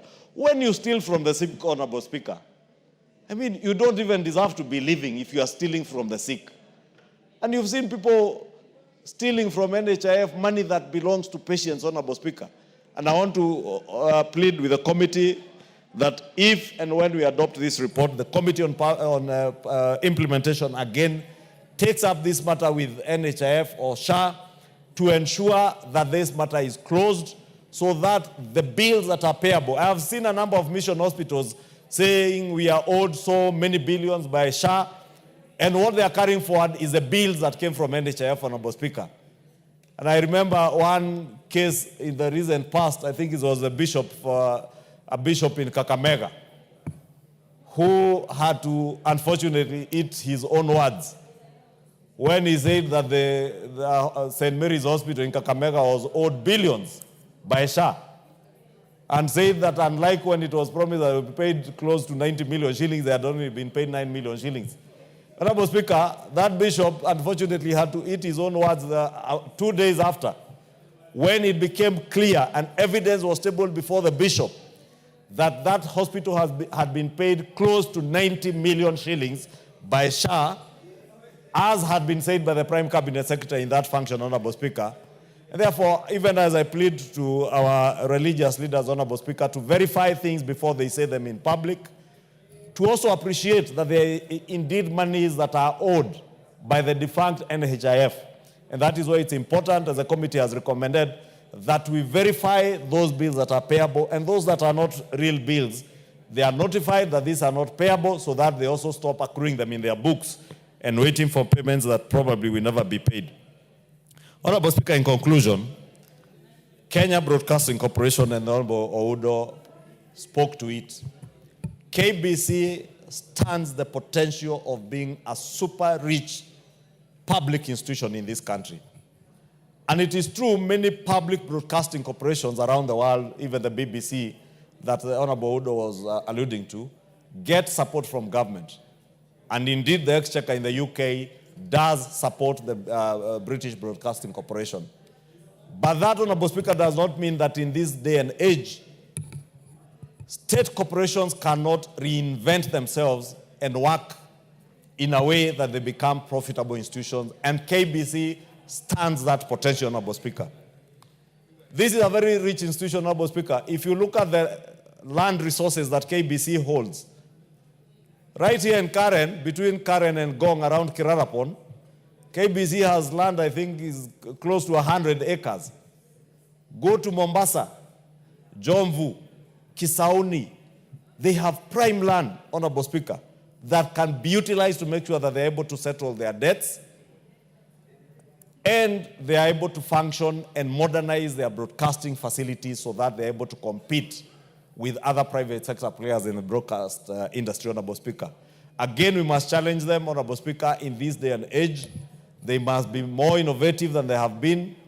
I can see now at least they have been able to upgrade a bit of their resources, especially around live broadcasting, but also to take advantage of programs like they did with Chan. Honorable Speaker, those who are following the Chan competitions know that in this region, whether it was Uganda, whether it was Tanzania, there is nowhere else that sponsors and Total Energies can confirm this, where there was such good positive vibe and marketing than in the Republic of Kenya. And even the participation of our fans in patronizing our stadia, in cheering the teams that were playing, in the marketing and promotional services that were being aired on TVs, Honorable Speaker, there was no better place than in Kenya, and that portends the potential that KBC holds, that even as we look forward to AFCON later next year, Honorable Speaker, that they will take advantage and ensure that they have broadcast rights for AFCON and be able to auction those broadcast rights to many other broadcasters around the world and make money, Honorable Speaker. And even the World Cup, Honorable Speaker, there is no reason why KBC cannot get auction rights for broadcasting World Cup and other sporting activities, even the recent International Athletics World Championships, Honorable Speaker. These are opportunities that KBC can take advantage of and make sure that they stand strong as a profitable state corporation that will give us dividends in the near future. And I wish them well, Honorable Speaker. And let me conclude by thanking the Chair, Honorable Angwe, because he has churned out a number of reports within a very short time when he has been chair of this committee, and we can see that we are now coming up to speed in consideration of many audited reports. And I want to encourage all the other oversight committees to follow the example that the Honorable Angwe has set out in ensuring that you not only consider and invite people to room 8 and room 9 up here, but also ensure that you table reports for adoption and consideration by the House. And I hope, as I have mentioned, that the Committee on Implementation will immediately, upon adoption of these reports, follow up on the issues that have been raised by this committee to ensure that we hold to account those who pilfer public resources, those who misuse public resources, those who vary contracts up to 337% and waste public resources, Honorable Speaker. Then now pretend that they can hide behind politics, that they will have their day in court to answer on their misappropriation of public resources. With those many remarks, Honorable Speaker, I beg to support. Thank you. Very well. Before I give the next opportunity, allow me to recognize, still in the Speaker's Gallery, the second group from Ruby Craft Adventist School, Karachuonyo constituency in Homa Bay County. You're welcome to observe the proceedings of the House. Honorable Member for Bomet, are you on this one? No. Honorable Mutuse Ekomas, not on this one. Honorable Nikal. Thank you, Madam Speaker. Madam Speaker, as I rise to support this report, I only want to make one point, and it is the point on land.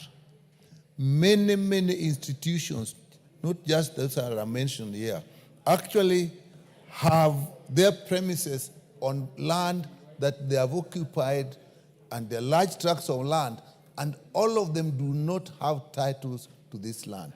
And what happens is that now people settle there, people make claims there, and this includes schools, police stations, and leave alone this.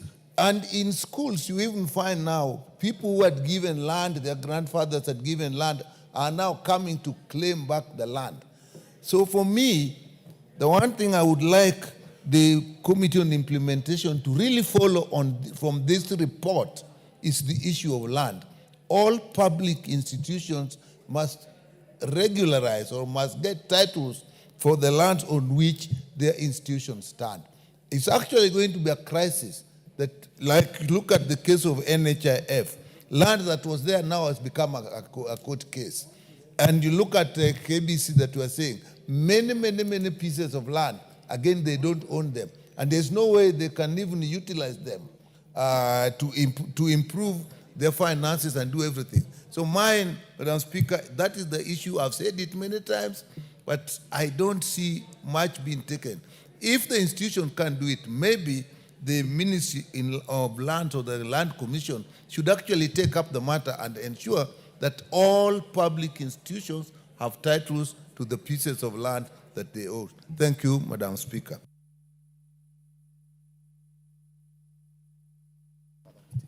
Honorable member for Rarieda. Not on this one?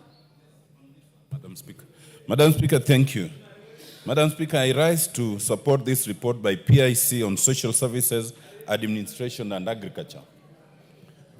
And I hope Honorable Wangwe will be listening. Madam Speaker, first of all, I think that this committee has tried.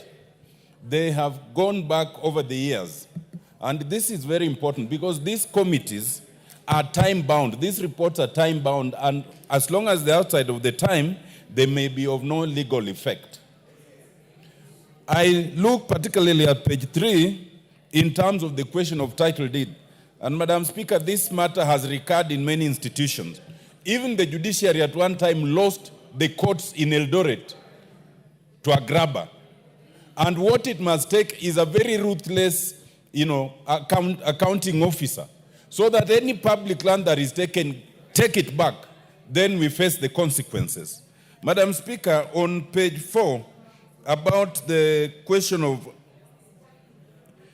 failing to provide audit documents, while I support the report, I urge the chairman and the committee next time to go further, because failure to provide answers to the audit report is already unlawful. But now failure to provide them to the committee is also expressly unlawful. And there are measures that the committee can take, including surcharging the particular officer. So I'd urge that next time they go further. On page 5, the question of interest, I am totally in agreement with the committee that the accounting officers should ensure interest is surrendered within 7 days. And in this case, if they fail to surrender, then they should be surcharged. And this should send a message to accounting officers that you should not wait for the auditor to come for the committee to sit over what you already know is the provision of the law. On page 7, I like the idea of the committee reprimanding the particular officer in that particular place, the one who was in charge of HR. But that now brings me to a different subject. Madam Speaker, I think it is time when we write this report, we abide by what the Constitution says. The Constitution says people must take personal responsibility for financial impropriety and for doing the wrong things. This idea of saying the accounting officer, the HR officer, does not make them feel the pinch. If it is Otiende Amolo, you should say Otiende Amolo, who was in charge at that time, should be surcharged, and you indicate the amount. If it is gross, you should be prepared to say that that particular officer, who you name, is unfit to hold public office or ought to be removed from public office. As long as you don't do that, they hide under the banner of a State Department and they don't feel the pinch. Now, I realize that the committee has not done that here because this House had set a precedent. When in Park, about 5 or 4 years ago, we went ahead to name the officers. Some members of this House moved amendment and extracted their name. We should support these committees. We should not diminish them. Because when we diminish them, we are diminishing ourselves. I think it is important that we now start naming the officers. Where it is gross, we say they are unfit to hold public office. We surcharge them within a time frame. And beyond that, Madam Speaker, I think we should have the chair of budget to start looking at this report. Some of these departments that are grossly mismanaging public resources should suffer the consequence of budget cuts, because otherwise they feel nothing. All these reports just become idle. Madam Speaker, I support this committee. I support that we support all the PIC and the PACs in this House. When their reports are brought, if we must amend, let's amend to strengthen them, not to weaken them. Madam Speaker, I support. Thank you very much. Thank you very much. I agree with you. There must be a point of meeting between the audit committees and the departmental committees, because the departmental committees are the ones that deal with the budget, but these reports should be available when that process is happening. The next chance, Honorable Mutuse, are you ready now on this?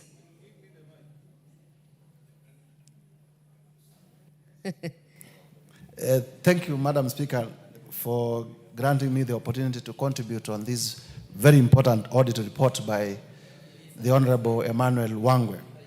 Madam Speaker, as you know, Honorable Emmanuel Wangwe is one of the most serious legislators that I have interacted with in this House. He takes his work very, very seriously.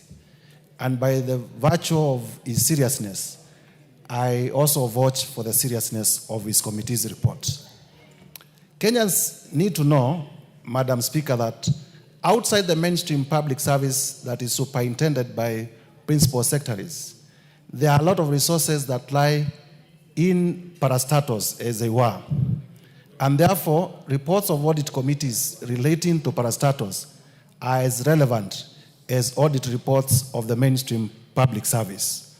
And therefore, because there is a lot of financial, land, and property resources within our parastatos, audit committees of the people's representatives in this House ought to look into the financial and other affairs of those parastatos in a very serious manner, so that public resources, as has been said in this House, are safeguarded. Madam Speaker, I am in support of this report, but even as I support this report, I want to urge the audit committees of this House to move from where we have been, because looking at audit reports every other time, the toughest recommendation that we make are normally very lenient. It has come a time when audit committees need to recommend that accounting officers who superintend over misappropriation of public resources should be barred from holding public office. I have, in my time in the Public Accounts Committee and reading through many audit reports, we have been shy to make radical recommendations in our audit committees, and therefore I want to urge, as we support this report, the audit committees of this House to be bold enough, where you find that resources are being misappropriated, to make the recommendation that the people who superintended over that misuse of public resources should never hold public resources. That is the moment Kenyans will begin to take this House seriously, and that is the moment this House will have taken a frontal role in the fight against corruption. Because as you know, Madam Speaker, under Chapter 6 of the Constitution and under the Leadership and Integrity Act, and the practice that has been established in our country, if a person is named in an audit in a parliamentary report as not being fit to hold public office, that person indeed can never hold a public office in future. And that is when people will realize that public office is a trust. You do not go to public office to enrich yourself. That is the time people will realize that Parliament, as the people's watchdog, can bite. We do not just bark, we can also bite.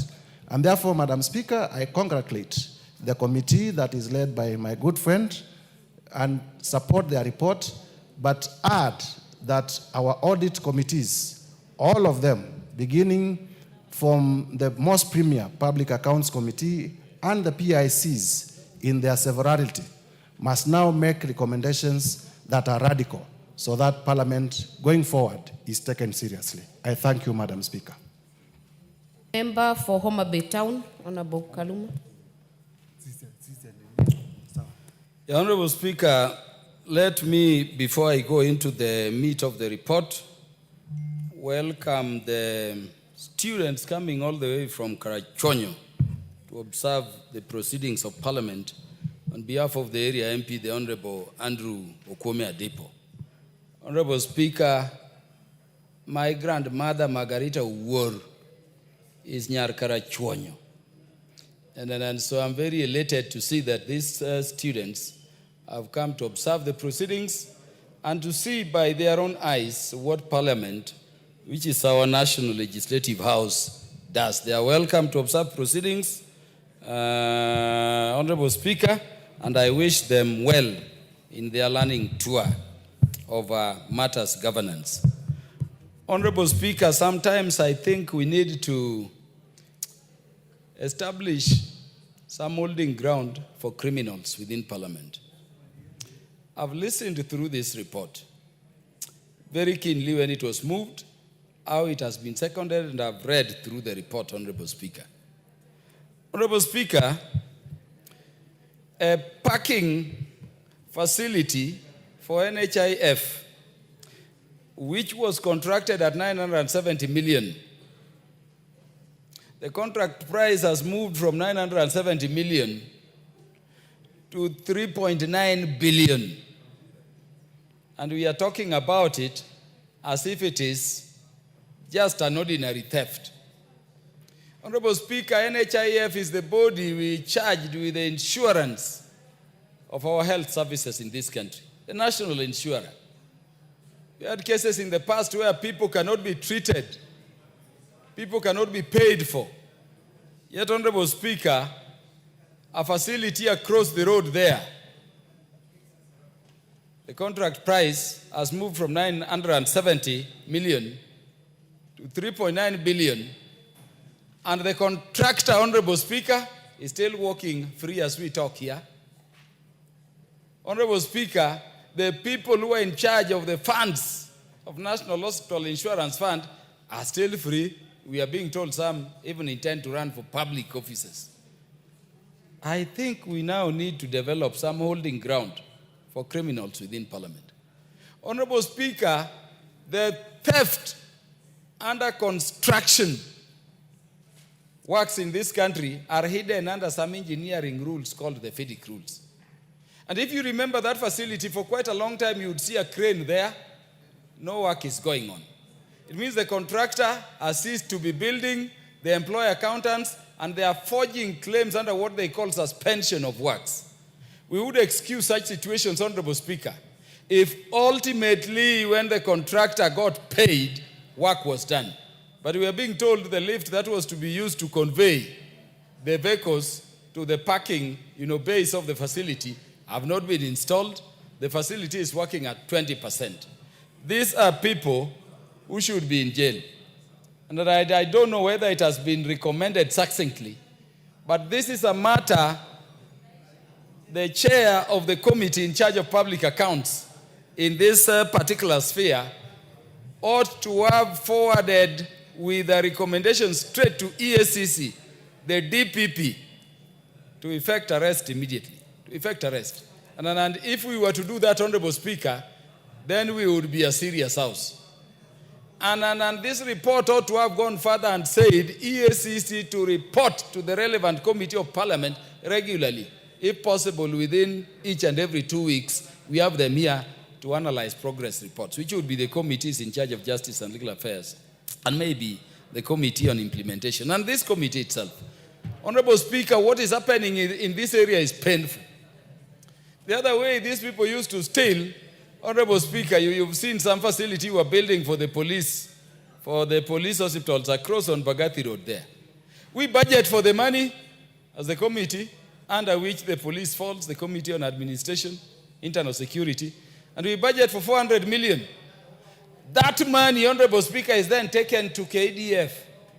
Soldiers are free, they have engineers, they can build. Ultimately, Honorable Speaker, we are told it is not the soldiers who built the facility, it is an individual contractor who was given the property, the facility to build by, now KDF. And you've seen a facility complete there. Police officers for their injuries have no stone, but the facility is furnished. The 400 million has been used. Honorable Speaker, do you know why it has not been handed over to the police? The contractor is now seeking 1.4 billion on top of the 400 million for which we paid. I wanted to urge Honorable Wangwe, because I see administration also falls under him. Go for that facility immediately, so that it can be released to the police to start serving the police officers as we deal with it. Honorable Speaker, it is very sad to hear that Kenya Broadcasting Corporation, even the land on which it is sitting, it does not have the title for it. prime properties, Honorable Speaker, at the coast in Mombasa, in Nyali, Jomvu, everywhere. There are no titles, up to 32 titles, Honorable Speaker, and this is a struggling facility. The properties are being encroached into by individuals, including people we know, including people we know, including people we know. Honorable Speaker, we want these reports not just to tell us they have been grabbed. I know the chair of the committee knows the people I'm talking about. KBC must get back all the land that were owned by KBC or appropriated to it as a public institution or corporation. And Honorable Speaker, they must all be titled. And I hope tough recommendations, Honorable Speaker, have been made for reclamation and requisition or the claiming back of those titles so that we have them. And then we move together, Honorable Speaker. Honorable Speaker, people have been saying that NHIF was better. NHIF was better. SHA is not working. The people of Kenya, SHA is working. Say SHA is not working until you get sick. I can tell you, Honorable Kibagendi, I have blood relatives being treated through SHA. And by the way, people from the counties who are shouting most how SHA is not working are the counties which are the highest registered in the country, if you look at top 10. When things are working, and then Kibagendi, don't talk when I'm talking. You are a first-time MP here. I'm a senior MP. You keep quiet. Yeah, there are times when we are talking serious things. Honorable Speaker, when we have something working, let us say it is working. When there are teething issues and problems to be addressed, let us address them. But Honorable Speaker, for the people who keep saying we should go back to NHIF, in this report, you see why they are saying so. Because NHIF was a milk cow.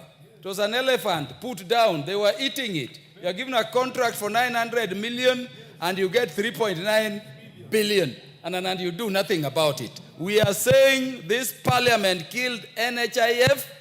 This parliament enacted the law establishing SHA, and whatsoever the amount of noise you make because of the systemic corruption for which we killed NHIF, we are not going back there. Let us encourage all Kenyans, Honorable Speaker, to register. And where we are doing well, Honorable Speaker, let us say we are doing well.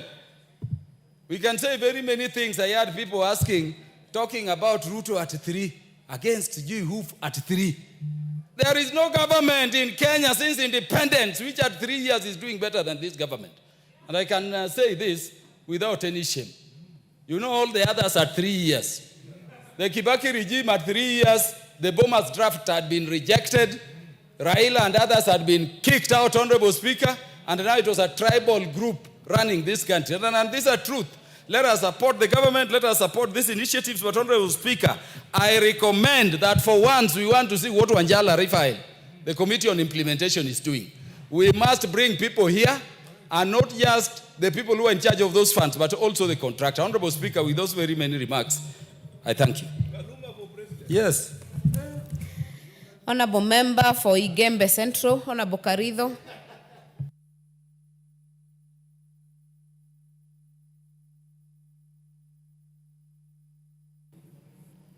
Thank you, Madam Speaker, for giving me this opportunity to also participate on this audit report.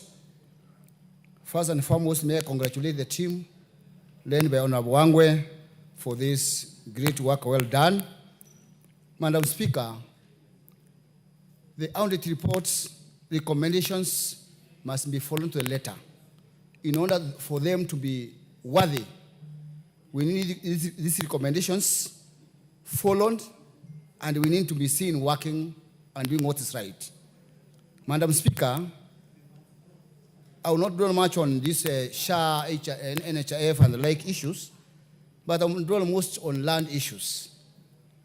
Madam Speaker, we have many corporations in this country with huge tracts of lands that have no title deeds, and it's an embarrassment at this age for corporations like KBC to have those lands without title deeds.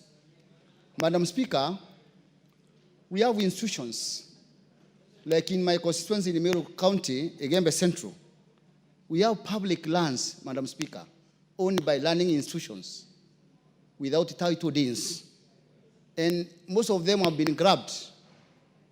And the grabbers have gone to an extent of even being forceful, using all corrupt means to make sure they retain the public lands meant for public institutions because of lack of title deeds. Madam Speaker, it's the high time that as committees in this House, even the PIC Committee on Governance and Education, we are also been facing the same, whereby we have even universities, land without title deeds. We must categorically encourage and work on this one and encourage the implementation committee to make sure that these reports are worked upon and all those involved, especially those who have encroached on public lands, in public institutions, and even public corporations, to take responsibility for the grabbing. Madam Speaker, it's also discouraging, whereby we have people who have been looting the public funds, especially the NHIF, who are scot-free. I think it's the high time that we make sure we implement these reports to have them brought books so that they can pay, get surcharged, and even get jailed for these crimes so that the young generations can learn from them and avoid these evil deeds on our country. Thank you, Madam Speaker. Very well. Member for Saboti, Honorable Caleb. Madam Speaker, allow me to pass on this one because I have another report to give to allow other members to also contribute. Thank you. Very well. Honorable Member for Kangema, not in the House. Honorable Member for Mwingi West. Madam Speaker, I am interested in the next motion of the special funds. Kindly skip. Very well. If there is no more, Honorable Karoli, where is your card? No, it's not. Honorable Karoli, you have the floor. Well, thank you. Thank you, Madam Speaker. I just want to, so that we make progress, I'll just make two comments on this issue. One is the idea of individual criminal liability for breach of national values and principles on public service and financial management under our Constitution, in particular Articles 10 and 232. I think the accountability committees, the PIC and PACs, in their reports should clearly emphasize this nexus between breach of these values and criminal liability, so that those public servants who don't use public resources prudently or conspire to have abuse of resources are actually held accountable. No such case has come forward, but if you read our Constitution carefully and the related legislation, actually we should be holding people criminally liable for even not processing a title deed for an institution that you are responsible for, because that is part of their core responsibility, to protect and preserve public property. So instead of complaining and always giving these crooks a free pass, I think in future the reports should single out the individuals who have neglected or derelicted from their duties so that we can hold them liable. Second point I would like to emphasize is on parliamentary powers and privileges, in particular Section 23. No public servant, no public officer can refuse to give this House or its committees a document, a record, a report, or anything, including those state organs that are clustered as security organs.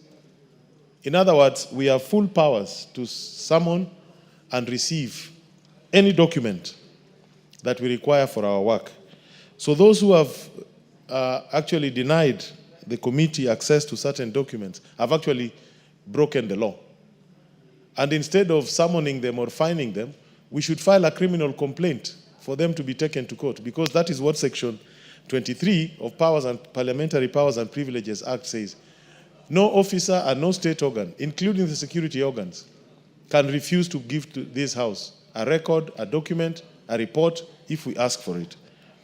If you look at the NHIF, the story of NHIF with respect to a project in Karen tells you how criminal-minded most of our public officers are. Billions have been spent on designs, on consultancy fees, quantity surveyors, architects, engineers, some lawyers, billions and billions, but there is not a single stone that has been laid on the ground to build the famous Karen Hospital. But billions have been spent. And that is just one example. And if you want to know how idle we apply government resources, Kenya Broadcasting Corporation has a very big parcel of land in Game where they've put their masts. It is important for aviation and communication, but there's a university in Yala which is completely without enough land to expand its activities. And I think it is time that Kenya Broadcasting Corporation figured out how to support Odera Kango, the college there for Jaramogi University, by donating some of its idle land to that university. With those, I support. Thank you, Madam Speaker. Member for Busia, are you on this? Thank you, Madam Speaker. This is what I describe in my nervous system, like walking on glass. By the time the land is transferred to an individual, land that belongs to public, before anything, we have the chiefs or the assistant chiefs, the village elders, even the community that know very well that this is public land. By the time even it reaches the land registrar's table, then finally it is transferred to an individual. Somebody somewhere should do something to raise the flag and say, no, this is public land, and refuse completely, or even the registrar himself or herself. So whoever is taking public land and turning it into a personal property, everybody in that lineage, from the quantity, whatever, surveyors, those who do the changes, should be implicated in the fraud. So I think we should protect our public land, whether it belongs to NHIF or it belongs to NSSF, or we can do something else with it in future, because times are changing every day, and that land, if we don't protect it today, we will have nothing to do creativity for our nation. Thank you, Madam Speaker. There being no more interest on this motion, mover to reply. Thank you, Honorable Speaker. Honorable Speaker, allow me to appreciate my colleagues for having taken their time to read our report as a Public Investments Committee on Social Services, Administration and Agriculture, and the overwhelming input that they have enriched the report. Especially, Honorable Speaker, the suggestions by the Honorable Otienda Molo, the Honorable Kaluma, and my very good friend, the MP for Suba, who also happens to be Suba's Aluyas in another destination. Honorable Speaker, what Honorable Karori has said, coupled with the two other colleagues, I will have to download the answer, Honorable Speaker, and address in the next reports, such that we have it incorporated in the future reports as they come onto the floor, Honorable Speaker. Honorable Speaker, allow me also to emphasize the issue of 333%. It's, Honorable Speaker, outright theft. That the 333%, Honorable Speaker, was not just meant for the construction of the car park.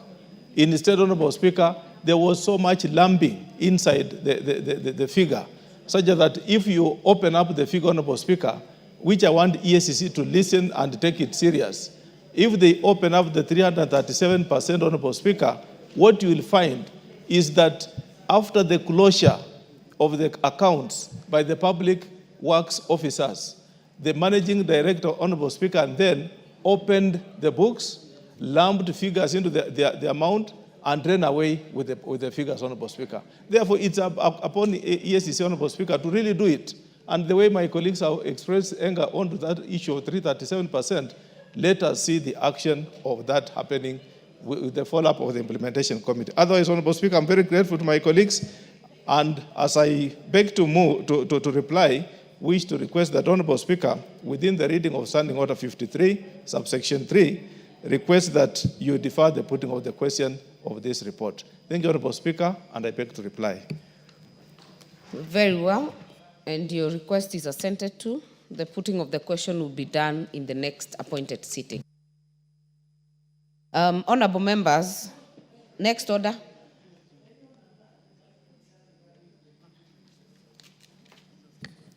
Order number 10, the Privatization Bill, National Assembly Bill number 36 of 2025, second reading.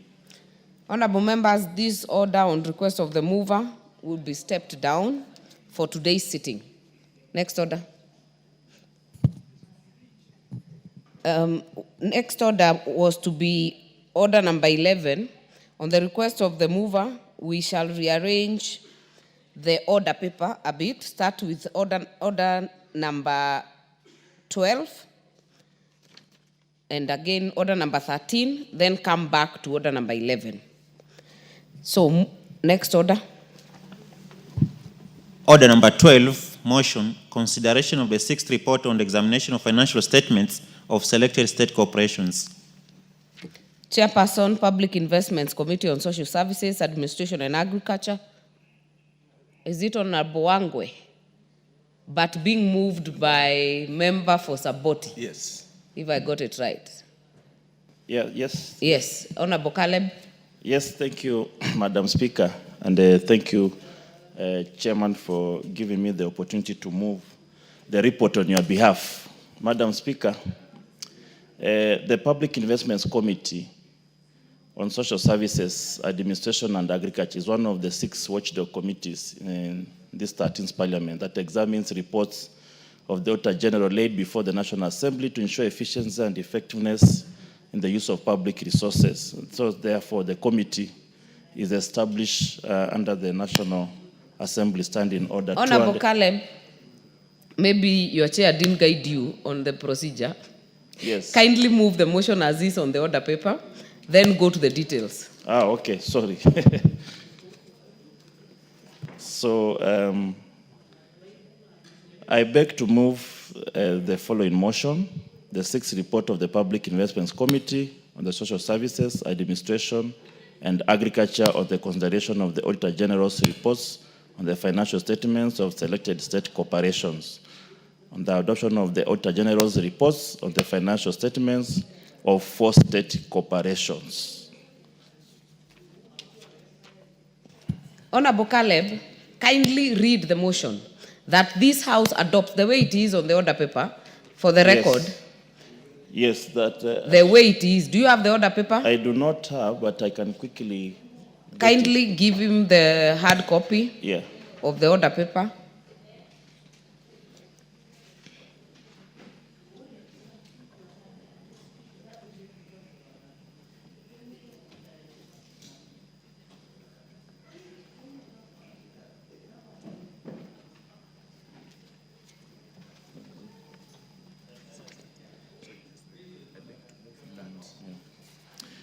Yeah, Honorable Speaker, I beg to move that this House adopt the 6th report of the Public Investments Committee on Social Services, Administration and Agriculture on its examination of financial statements of the following state corporations laid on the table of the House on Tuesday, 5th August 2025. Number 1, Agrochemical and the Food Company Limited for the financial year 2015-2016 and the financial year 2016-2017. Number 2, Kenya Animal Genetics Resources Center for the financial year 2011, 2020, 2012, and financial years 2017, 2018. Number 3, Moi Teaching and Referral Hospital for the financial year 2015-2016 to the financial year 2016-2017. And number 4, Public Benefit Organization Regulatory Authority, which is formerly the NGO Coordination Board for the financial year 1992-1993 to 2006-2007. Honorable Speaker, like I said earlier, the Public Investments Committee on Social Services, Administration, and Agriculture is one of the 6 watchdog committees in the 13th Parliament that examines reports of the Auditor General laid before the National Assembly to ensure efficiency and effectiveness in the use of public resources. The committee is established pursuant to the National Assembly Standing Order 206B. Honorable Speaker, PIC with regard to the agriculture, public administration, health, and social protection sectors examines the reports and accounts of public investments, examines the reports of the Auditor General on public investments, and in the context of the autonomy and efficiency of the public investments, examines whether the affairs of the public investments are being managed in accordance with the sound financial or business principles and prudent commercial practices. This ensures the implementation of Article 229, Sub-Article 8 of the Constitution on reports laid before the House by the Auditor General. The 6th report of the Public Investments Committee on the Social Services, Administration, and Agriculture contains the committee's examination of the following 4 state corporations. The first one is Agrochemical and Food Company Limited for financial year ending June 30th, 2016 to the financial year ending June 30th, 2017. Number 2, the Kenya Animal Genetic Resource Center for the financial year 2011-2012, as well as the financial year 2017-2018. And Moi Teaching and Referral Hospital for financial year 2015-2016 to financial year 2016-2017. And finally, the Public Benefit Organization Regulatory Authority, which is formerly the NGO Coordination Board for the financial year 1992, 1993, and the financial years 2006, 2007. Honorable Speaker, in these examinations and the scrutiny of the audited financial statements of the various state corporations, the committee's primary approach was to elicit background information as to why particular courses of financial and the management actions were or were not taken. This was done with the relevant laws in mind, including the Constitution, the Public Finance Management Act 2012, and the regulations thereto, the Public Audit Act 2015, the State Corporations Act, and the Public Procurement and Asset Disposal Act 2015. The committee, in considering the audited accounts of the state corporations, was guided by the Constitution of Kenya, as well as the following statutes and regulations. The first is the Public Finance Management Act of 2012, the Public Audit Act of 2015, the State Corporations Act of 1986, the Public Procurement and Assets Disposal Act of 2015, the National Assembly Standing Orders, and finally the National Assembly Powers and Privileges Act of 2017. I will go into the general observations and the recommendations of those 4 states corporations, and later on I'll also look at a few specifics in regard to each and every corporations. So, Madam Speaker, generally, the committee observes a number of issues in relation to possession and ownership documents, especially on land and the buildings. The first observation is that the committee observed and noted with concern several public entities do not have title deeds, just like we've noted in the previous 5th report, and the members have deliberated on it extensively. Some of these lands have either been grabbed or encroached into denying the institution's chances of utilizing the parcels of land for the services of the public.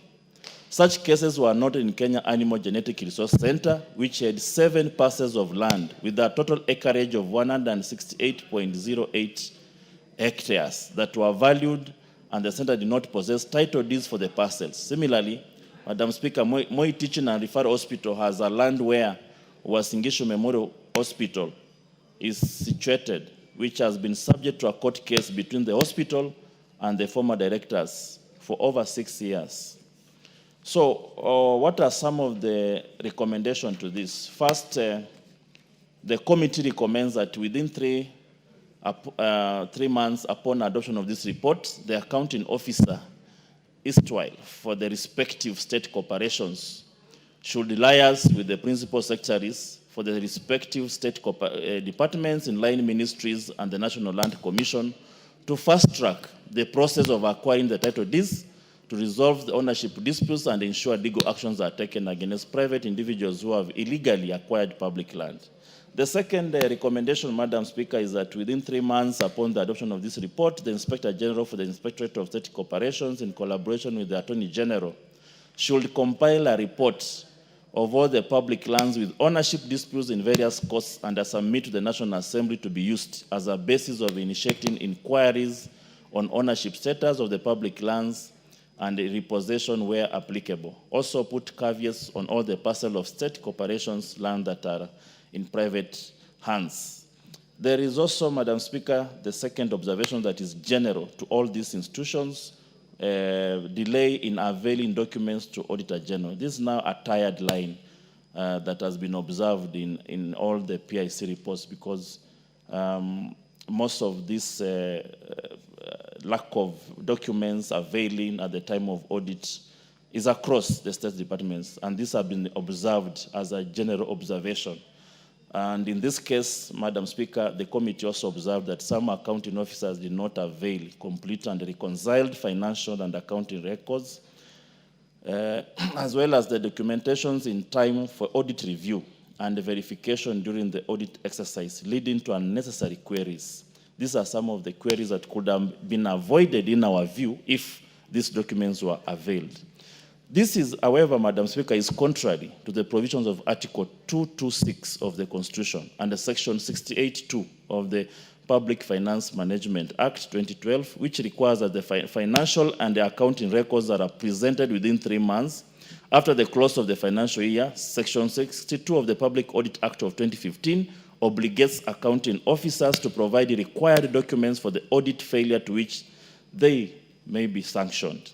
So what is the committee recommendations? The committee, in our general recommendations, recommends that the accounting officer, then, we use the word then or erstwhile to indicate this is the accounting officer who served at that particular time, should always comply with the provisions of Section 62, Cap 2 of the Public Finance Management Act of 2012 by submitting all the required information for audit within the stipulated timelines. The second observation to this issue, Madam Speaker, is the accounting officer who fails to provide the required information for audit pursuant to 62, Article 62, Sub-Article 1 of the Public Audit Act, Cap 412B, should be prosecuted for the offense pursuant to Section 62, Subsection 2 of the Public Audit Act, Cap 412B.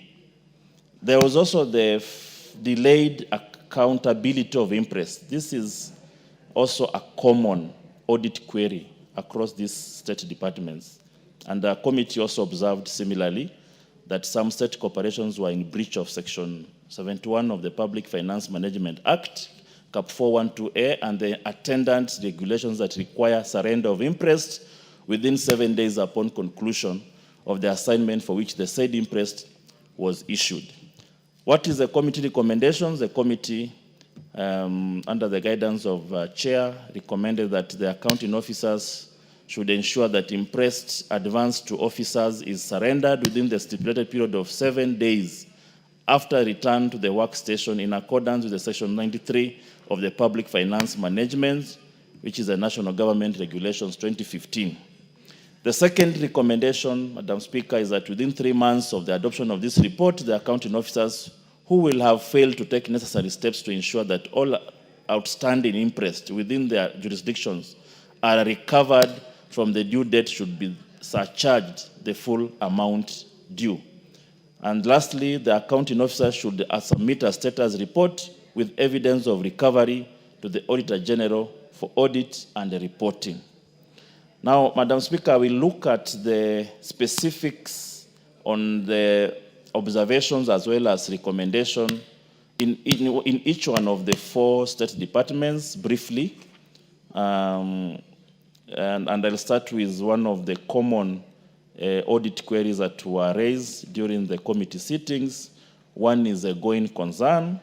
The committee had that although the company made, that is in respect to agrochemical and the food company limited, the financial year 2015 and the 2017. First, the committee had that although the company made a profit of 227,711,344, which one of the key observations was concerned that the company has been paying management fee, and in particular, it paid 30,207,376 Kenya shillings to Meta Group in the year ended 30th June.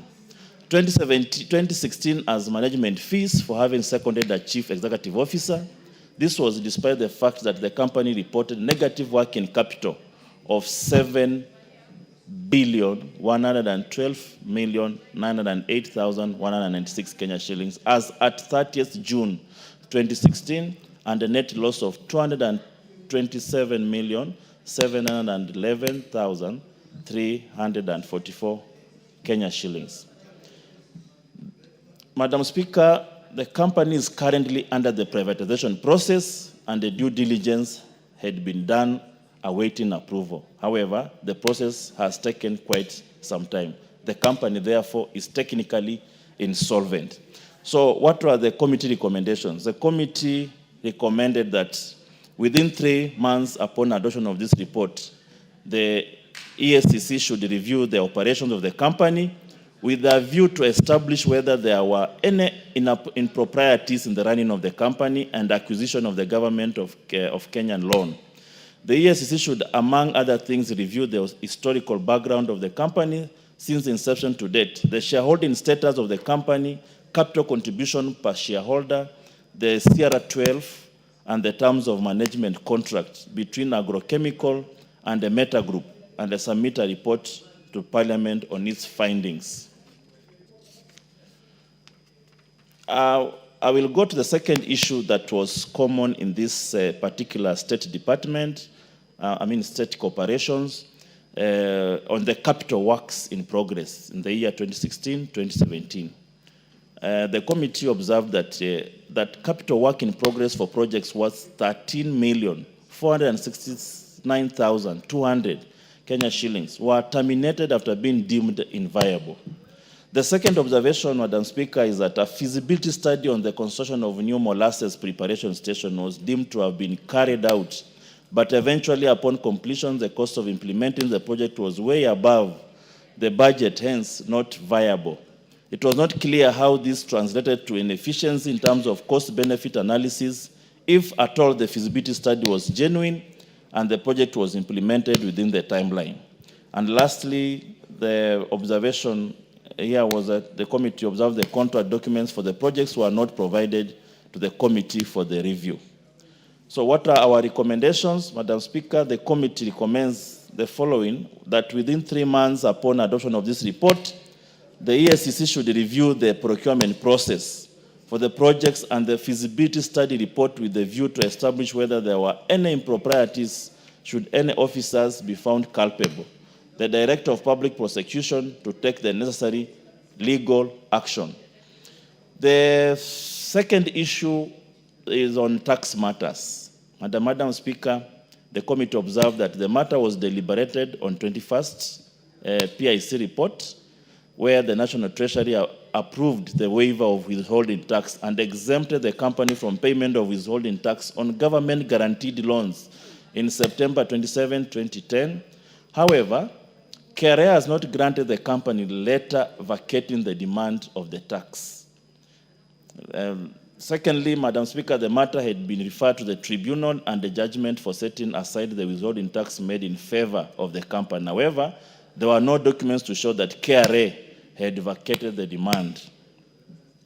So our recommendation of the committee in the respect to this matter is that within 3 months upon adoption of this report, the accounting officer in agrochemical and the food company, the PS National Treasury, and the Commissioner General Kenya Revenue Authority reviews and expedite on the matter of vacating the withholding tax with a view to settling it amicably. Madam Speaker, we'll also look at the second state corporations, which is the Kenya Animal Genetic Resource Center of the financial year 2011, ending 2012, 30th June. And I'll look at the property, plant, and equipment as one of the audit queries that came about.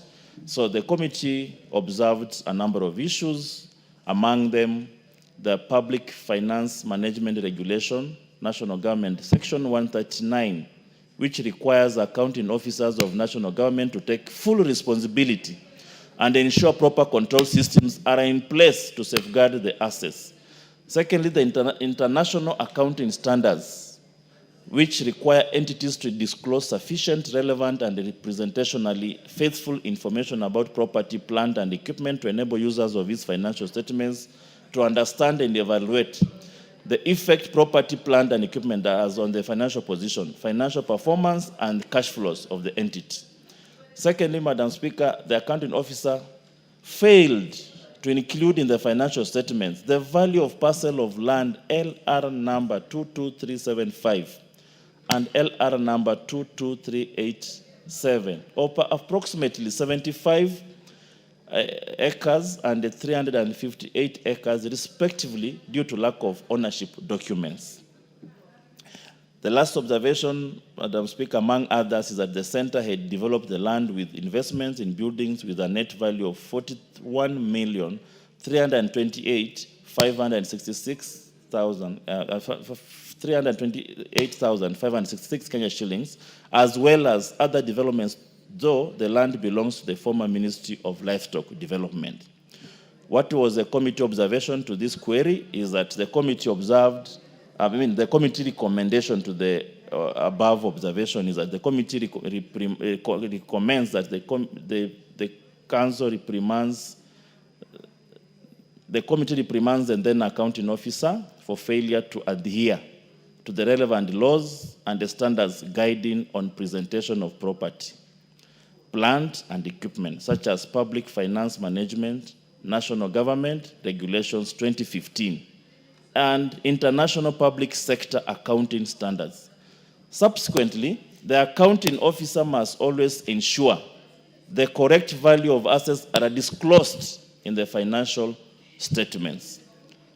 The other issue on this particular state corporation, Madam Speaker, is that we observed on the financial performance, and the committee observed, among other observations, is that the center had explored strategies to increase revenue generation or minimize operational costs in a sustainable manner. However, there was no evidence of implementation of these strategies to reverse the negative financial trend and sustain its operations in the long term. Second, Madam Speaker, committee observed that the center recorded a substantial loss of Kenya shillings 22,798,845 Kenya shillings for the year under review, a considerable decline in performance from the previous year's loss of 3,044,465 Kenya shillings, thus worsening their financial performance. The ongoing financial losses and the negative reserves could lead to liquidity challenges, inability to meet operational expenses, and a potential insolvency. What was the committee recommendation? The committee recommended the following: that the center should always ensure that receipts and expenditures are properly managed to control financial losses and the negative reserves that could lead to liquidity challenges, inability to meet operational expenses, and the potential insolvency is mitigated. I'll also now go to the next issue in the financial year 2014-2015, which is now on receivables. Madam Speaker, the committee observed several issues on receivables. Among them, the staff interest amounting to 156,100 were not surrendered for over 3 months, with some as old as 18 months, contrary to Regulations 93, sub 5, cap 5 of the Public Finance Management Act, which provides that a holder of a temporary interest shall account or surrender the interest within 7 working days after returning to duty station. Secondly, the center failed to incorporate in its financial statements a provision for bad and doubtful debts. Excuse me. One of the committee's recommendations to this is that the accounting officer should always ensure adherence to Regulations 93(5) of the PFM Act 2015. Secondly, the accounting officer should always provide for bad and doubtful debts in their financial statements. Madam Speaker, bad and doubtful debts is an accounting practice and procedure that most often are not followed.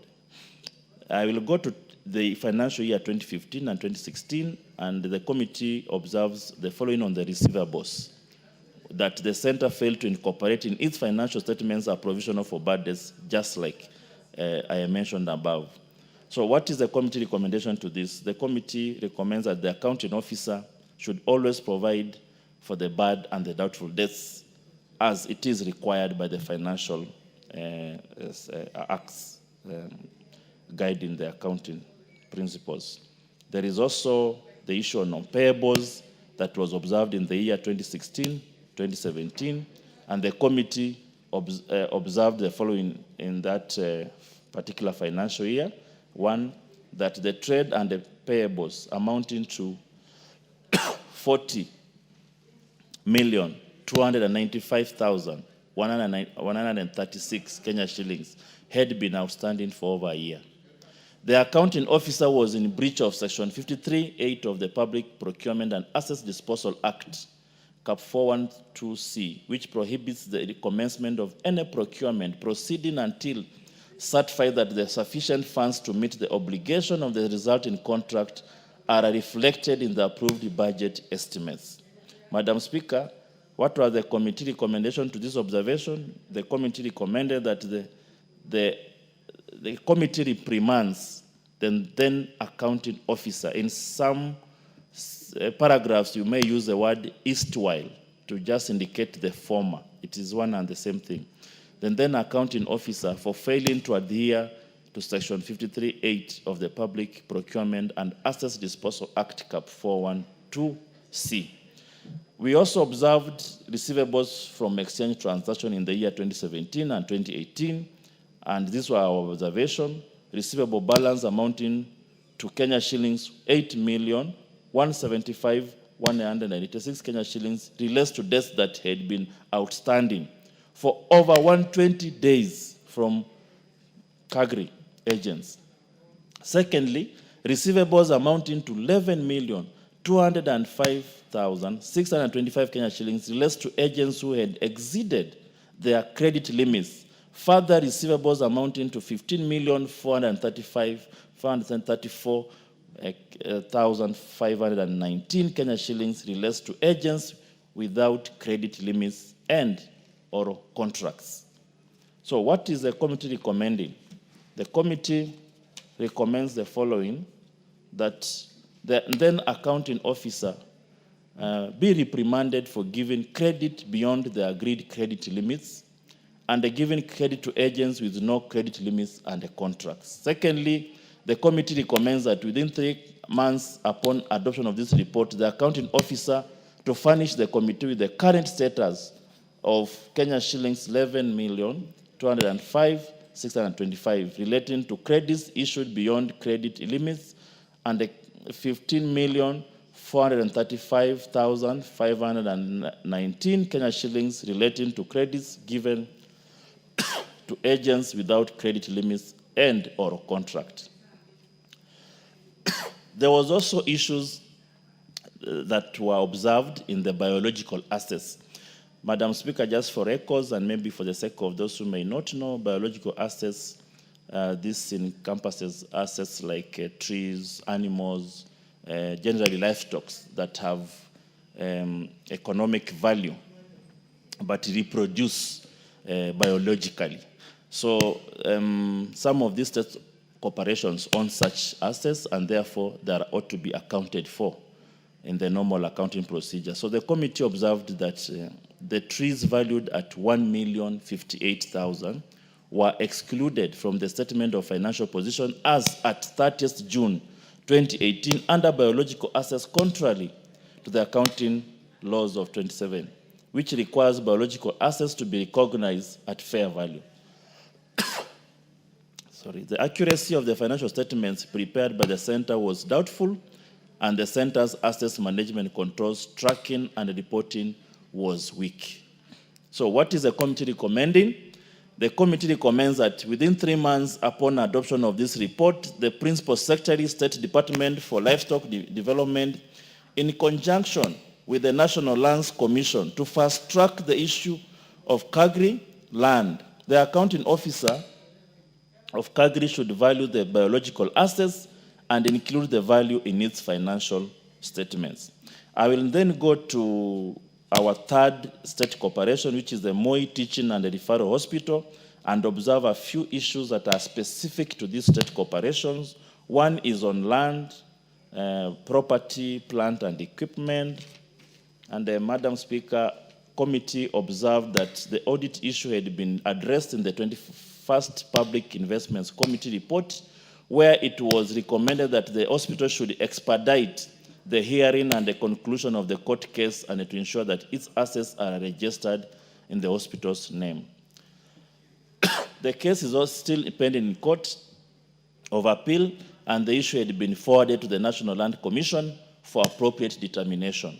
Lastly, Madam Speaker, the ownership status of the land valued at 71,037,687 Kenyan shillings cannot be established till the court is concluded. Overall recommendation to this issue, Madam Speaker, is that the committee recommends that within 3 months upon the adoption of this report, the Inspector General for the Inspectorate of State Corporations, in collaboration with the Attorney General, should compile a report of all the public lands with ownership disputes in various courts and submit to the National Assembly to be used as a basis of initiating inquiries on ownership status of the public lands and repossession where applicable. There is the issue that was also observed in this organization on supply delivery and installation of patient monitors. The committee observed on this particular audit issue that the monitors were not procured through open tender. This is, of course, contrary to the requirements of Article 227 of the Constitution. This is, Madam Speaker, this is an article that gives guidelines. It is, in fact, an article that has generated the issue of the EGP, whereby the law requires competition and use of manual and both manual and electronic procurement process.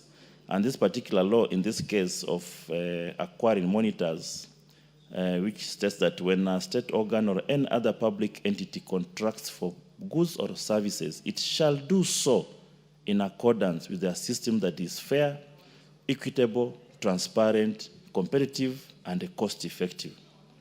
This is in conjunction as well as with Section 91 of the Public Procurement and Assets Disposal Act 2015, Cap 412C, which requires open tendering shall be preferred procurement method for procurement of goods, works, and services.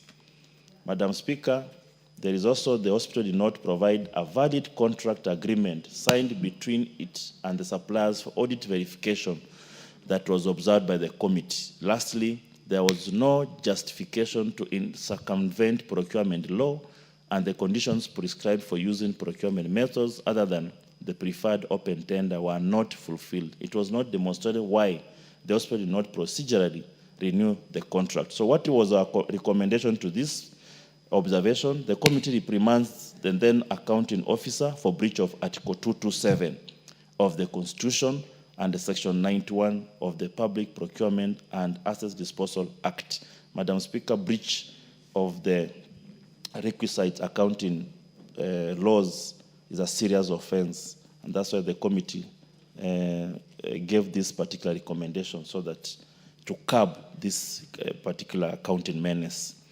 We also look at the year 2016, 2017 on the encroachment of land, Madam Speaker, and the committee observed that the National Land Commission has not concluded on the legality of the occupation of the hospital land by Family Care Medical Center.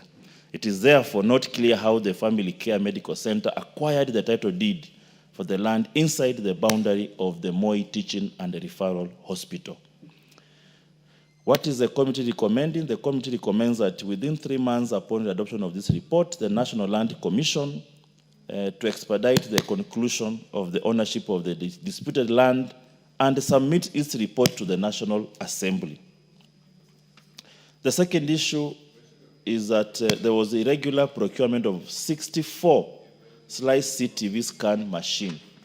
And the committee observed that the management issued the local purchase order with value of more than the contract sum by 30,986 US dollars, which led to an overpayment and loss of public funds.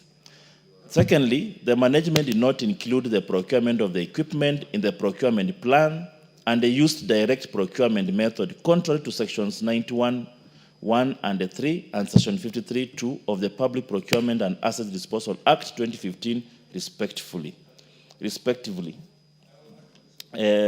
Thirdly, Madam Speaker, is that the value report of a technical expert for the CT scan machine indicated a value of 100,286 US dollars, which is an equivalent of 10,300,000 Kenya shillings, while contract documents indicate a value of 85,000 USD, which is an equivalent of 8.730018 million Kenya shillings, resulting in the unexplained difference of 15,286 and 0.15 US dollars, which is an equivalent of 1,569,981.50 Kenya shillings. This contravenes the provision of section 164(3) of the Public Procurement and Asset Disposal Act 2015.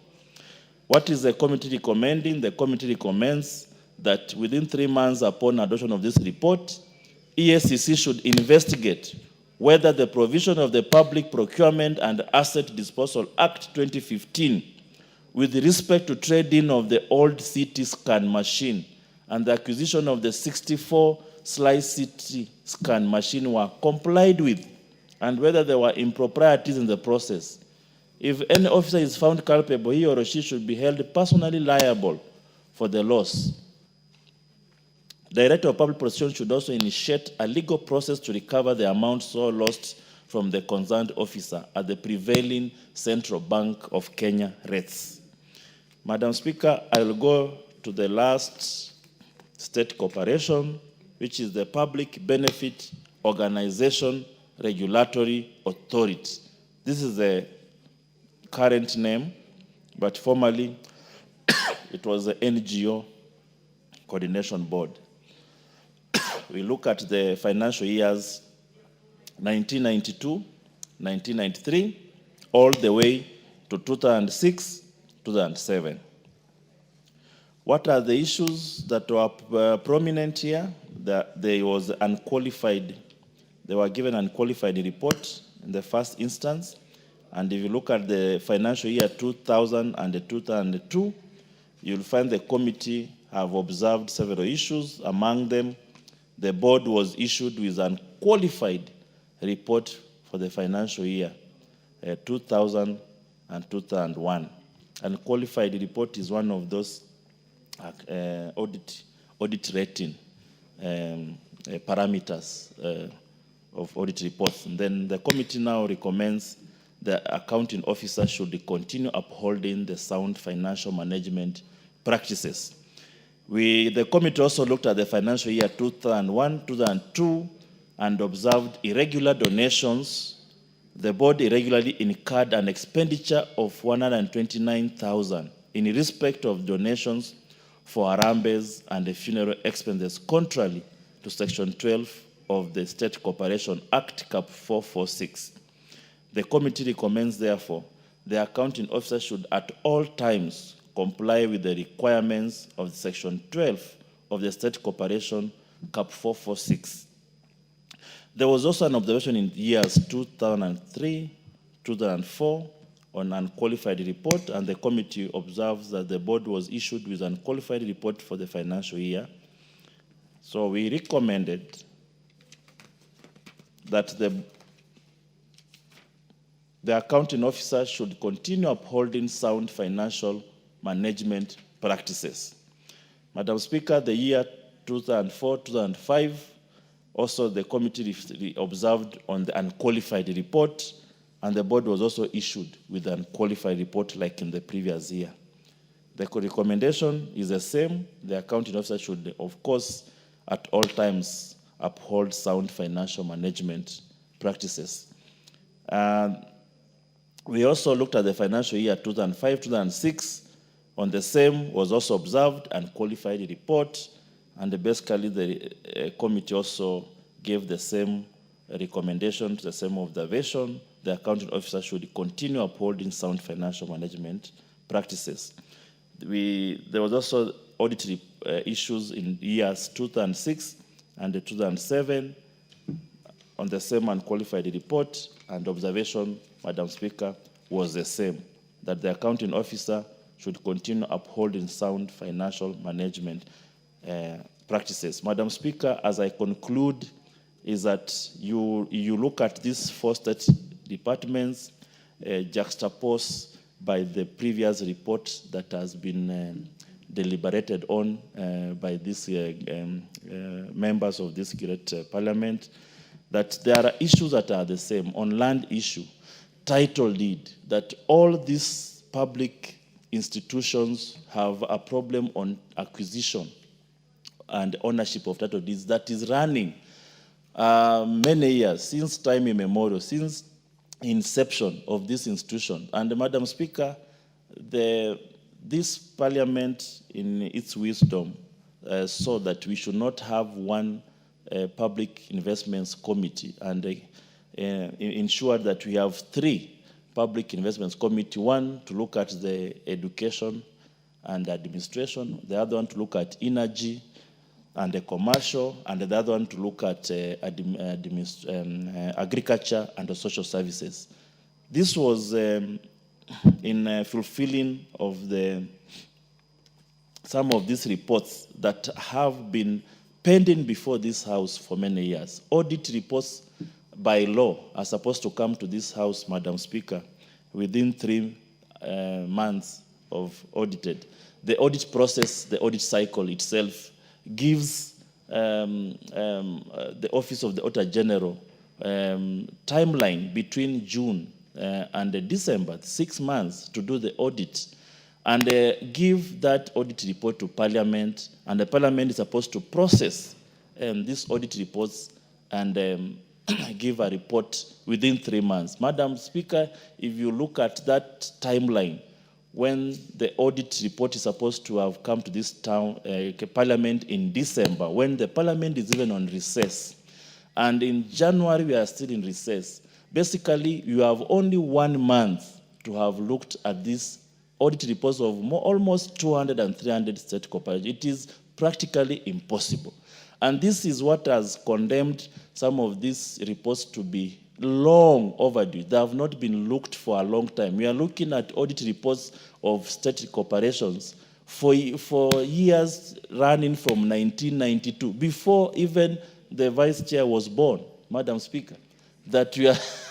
I actually wanted to note that some of these statements are from before you were born. Exactly. Yourself. Some of these reports have been here before I was born. Madam Speaker, where will you even get the erstwhile accounting officers to come and respond to some of these audit queries? Then directors, my managing directors, there are no available documents to even peruse and come and decipher and to help the committee know the truth about the loss of public funds. So these issues that I've cut across, Madam Speaker, from the land ownership, from the lack of documents, it stems from the fact that we've delayed these reports for far too long. And that's why one of the general recommendations by this committee, and I know my members will attest to this because this is a frustration by our committee, that we must fast track. We must look at the law. We must amend the law where necessary to allow efficiency in looking at audit reports by this parliament. Otherwise, we'll be hurried to bring reports within 1 month, or even if we do and bring these reports and have cut across the specific time period that is laid out in law and the standing orders, Madam Speaker, we've been taken to court before. People who are highly recommended to be taken action by the EACC, they take this parliament to court, basically because the report came out of the time period laid out. So these are some of the general lamentations of the committee, that this House needs to help the committee to amend the law where necessary, to help the committee, and the committee under the leadership of Honorable Wangwe, the chairman, is one of the, I think we are rated highly in the last year in terms of efficiency and effectiveness. So we are daring to go, we are jeering, we are ready, but we must be helped where necessary by the parliament to amend laws to help us bring the culprits to book, and also enable the EACC and the DCI to put actions to these culprits. And also, Madam Speaker, the Committee of Implementation will also be helped because there is too much work that goes there. So for us to keep on, put filing and piling work at the Committee of Implementation, something needs to be done so that they are also helped in a way that their work is efficient. Madam Speaker, with those few remarks and without much ado, I'll request Honorable, my chairman, Honorable Wangwe, to second, if you don't mind. Honorable Wangwe, I'm not sure of the few words, but you have the floor to second. Thank you, Madam Speaker, for giving me the opportunity to have those long words. Thank you, Honorable Speaker.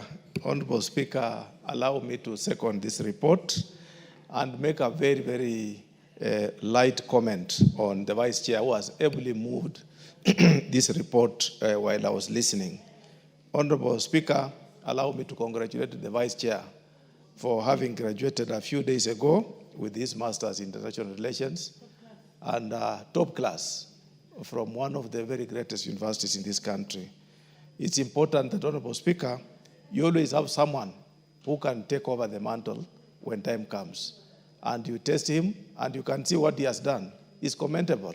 He has delivered the... Are you saying that Honorable Caleb has only done this because he recently graduated? I've congratulated him, Honorable Speaker, and allow me to extend it as the chair of the committee and as a friend. That, Honorable Speaker, to graduate with a master's is not easy, which I did quite some time back, and I've always been encouraging him that it's important to be acquainted. It's not just an issue of being a politician, but, Honorable Speaker, being a scholar in a politician, which I do congratulate him and accord him the necessary salute, Honorable Speaker. Back on this report, Honorable Speaker, I just have a few issues that I want to reiterate. Especially, Honorable Speaker, there is an issue that came up in the administration of one corporation, agrochemical and food company. Honorable Speaker, this is a company whose management is between the government of Kenya and the Meta Group of companies, Honorable Speaker. The Meta Group has appointed the CEO, and Honorable Speaker, the company is, you cannot really put it as a cooperation between Kenya government and the Meta Group. How you cannot put it, Honorable Speaker, is because whereas they borrowed, the corporation borrowed money from the Kenya government, the the money has been paid back by the National Treasury. But in the books, Honorable Speaker, the money is still showing a huge debit in the books. So what does it mean, Honorable Speaker? What it means, when you are doing your trading account, Honorable Speaker, each month in, month out, the company is making profits. But the company is unable, Honorable Speaker, to declare dividend to the national government because, Honorable Speaker, when they load onto the management accounts, into the final accounts and make the balance sheet with the loan, it wipes out all the profit. So, Honorable Speaker, year in, year out, Kenyans are losing money in form of dividends to the exchequer just because there is a loan which was extended to this company that has not been cleared in the books. I want to call upon John Mbadi, FCPA now, that Honorable John Mbadi come into the presence of this corporation, clean the books so that, Honorable Speaker, this money cannot be wasted. You find the expert in the name of the CEO is earning a lot of money and taking money back to Uganda. But, Honorable Speaker, the Kenyans who are supposed to be paid dividends in form of dividends to exchequer is not coming forth, Honorable Speaker. It defeats logic of investing in such a corporation. Yet, Honorable John Mbadi, you are such a special person, academically gifted, and you can come into the aid of this corporation. Honorable Speaker, I want to comment on the issue of Moi Teaching and Referral Hospital, where one of the properties, Honorable Speaker, is encroached by Uasin Gishu Hospital. And, Honorable Speaker, the tussle has been on for 6 years. But nobody seems to be concerned that there is an issue. The land belonging to Moi Teaching and Referral Hospital must revert back to the hospital. And if there is any kind of encroachment, Honorable Speaker, it must be formalized. The relationship between Moi Teaching Referral Hospital, Honorable Speaker, and NHIF is playing in this report, Honorable Speaker, where NHIF extended the credit to Moi Teaching and Referral Hospital in form of assets. But what happens? When you look at the books of NHIF, Honorable Speaker, and look at the books of Moi Teaching and Referral Hospital, Honorable Speaker, the same transaction, different positions. What does it mean, Honorable Speaker? One entity is not speaking to the other. Therefore, it calls upon, Honorable Speaker, the relevant ministries to make sure they align what is happening when it comes to extending the credit. Yes, NHF played its role and said it's allowed to give credit through the ministry to Moi Teaching and Referral Hospital. But when it comes to bookings, in the books of Moi Teaching and Referral Hospital, Honorable Speaker, the figures are not the same. I feel, Honorable Speaker, those are issues which we need to highlight, bring them to this House, so that this House, Honorable Speaker, can seize it off. Honorable Speaker, finally, as I beg to almost conclude, is the issue of biological assets. What is the implication, Honorable Speaker, of not booking assets into the financial statements? It means, Honorable Speaker, you are overstating your books. You are cheating the people that your books are healthy. Yet, Honorable Speaker, what you are showing is not the true and fair position of your financial status, Honorable Speaker. KAGRIC, Kenya Agricultural Animal Genetics Resource Center, Honorable Speaker, did not consider biological assets, yet, Honorable Speaker, they had all the ability to value and determine what is it that is in their form of biological assets. What happens, Honorable Speaker, many a times, the CEOs and the chairs of the boards end up harvesting those trees, Honorable Speaker. Then you cannot show what happened with the proceeds of those trees, because from the word go, they were not booked into the books of the accounts of that corporation. Therefore, Honorable Speaker, with those highlights, we wish to request that let observation in terms of, let all corporations insist and have their books of accounts declared properly. Finally, Honorable Speaker, there is an issue on tax matters, especially, Honorable Speaker, where KRA has already been cleared to waive off taxes from a certain corporation. But for a reason or so, Honorable Speaker, it is adamant.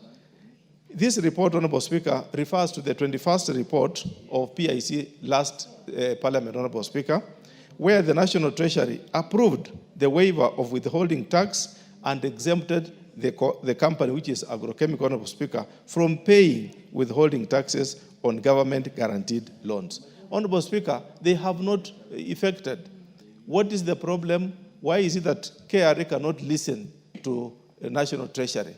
Why is it that National Treasury, upon issuance of such a document, KRA cannot own it up, cannot honor and waive the necessary tax, as long as, Honorable Speaker, the main government basket is held by the National Treasury, not Kenya Revenue Authority. Therefore, I feel, Honorable Speaker, this is defiant by public officers, and they should be called to order that if National Treasury has made a request, let that request be respected. And for that matter, Honorable Speaker, it keeps on that the declaration, the financial position of this state corporation appears in zigzag. It is not a true and fair position as stated by the Auditor General. And I want to agree with Auditor General's position, Honorable Speaker, that this matter should be resolved.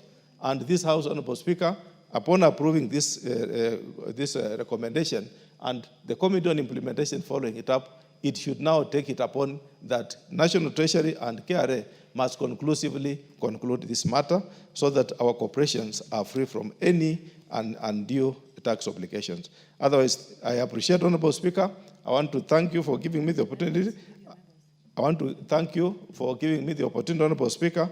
And with me, I have so many of my members, some who might not have the card but want to shed more light. I wish to invite them to contribute. Thank you, Madam Speaker. I beg to second. Very well. Honorable members, I therefore propose that this House adopts the 6th report of the Public Investments Committee on Social Services, Administration and Agriculture on its examination of financial statements for the following corporations laid on the table of the House on Tuesday, 5th August 2025. Number 1, Agrochemical and Food Company Limited,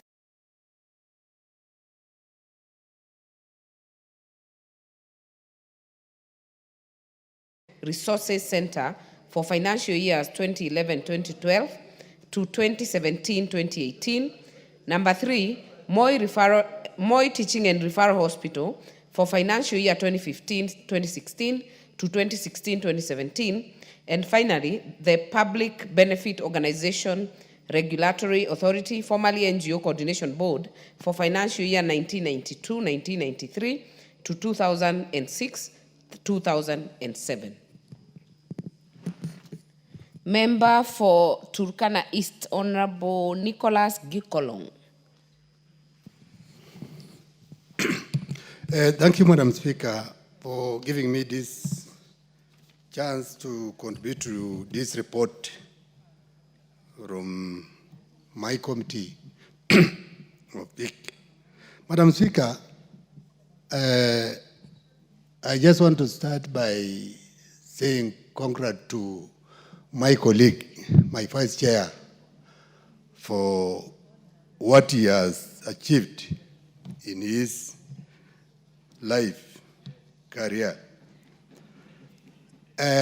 Madam Speaker, much has been said about this report.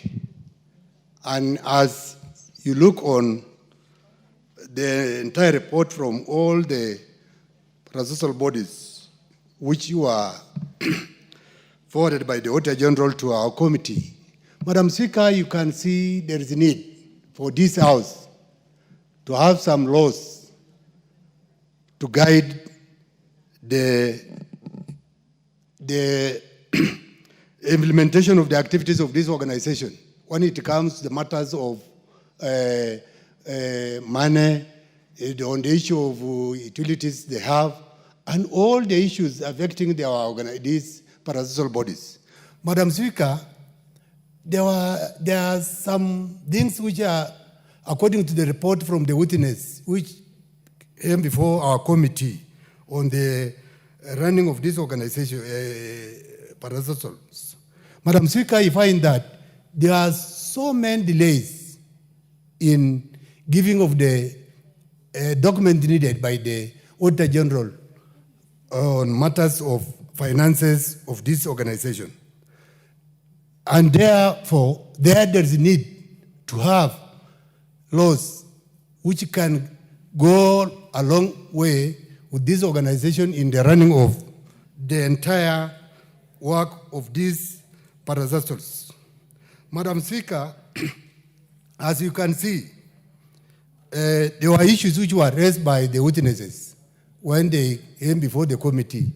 Some of those witnesses give some evidence which it was not even supposed to be mentioned there. It is just a lack of some of these guys having information which it's supposed to be used in giving services to the common wananchi when they are dealing with them. When we were trying to take the witness through these reports, you find that some of these officers, they were not even having the basic of on the way the parastatals are supposed to run. So there is a need for these reports, according to the recommendation of our committee, to this house to adopt it so that we can use the recommendation to strengthen the running of these parastatals for them to continue giving services to the people in the right way. Madam Speaker, when you look on some of our recommendations, some of them, they are edging back to, as my vice chair said, sometimes back. Some of the things some of the crimes, they were committed just because there were no laws to govern the entire process of finances. And that's why our committee, they have given so many recommendations on the issue of finances, how it can be run, how supplies can be delivered, installation of some properties, when it comes to infrastructure, when it comes to land, when it comes to so many things, as the report, as you can see from the report from the committee. Madam Speaker, just to end my contribution, Madam Speaker, you can see if we can look on the issue of how the reports, the information it was received from the witnesses. The witnesses, some of them, they were giving the reports which lack guidelines. And that's why we have recommended that it is good for this house to adopt these reports so that the recommendation can assist our parastatals to run all of our parastatals in the country so that they can deliver good services to the people of Kenya. Thank you, Madam Speaker. I support the report. Very well. Member for Mandera, Honorable Umulher. Thank you, Madam Speaker, for giving me this opportunity. And as a member of this committee, I do not take this lightly. Honorable Speaker, I want to speak about things that are cross-cutting on the report, like unavailability of documents to the Auditor General. And it looks like these accounting officers are actually notorious when it comes to this, because when they appear before us, these are issues that they cannot even explain. And we need action to be taken against this. Madam Speaker, the other one is on agrochemical and food company, as the chair has said. This is a convoluted system of management where the CEO was seconded from Meta Group of companies in Uganda. And we don't know what he's doing here because the company is loss-making. And that is actually a burden to the shareholders and the taxpayers. The other issue is on land. Surprisingly, even the report that was here before, I think 2-3 months ago, it was just issues to do with land. We have institutions that have developed the land and they have no title deeds either they are in court tussling with other institutions, like was in Gishu Hospital and Boy Referral and Teaching Hospital. We need the CS and the PS for lands to appear before this House and explain the status of public institutions' land and what they're doing about it. Because I think there are things that we do not understand here. Either we have people working with land grabbers or people who are interested in this. These are things that we need to really, really take seriously. We have College of Insurance in South Sea, Madam Speaker. Unfortunately, the land has been grabbed and private developers are developing it. Where we thought government institutions are protected by the people who have been tasked to do that. Thank you, Madam Speaker, for the opportunity. Member for Busia.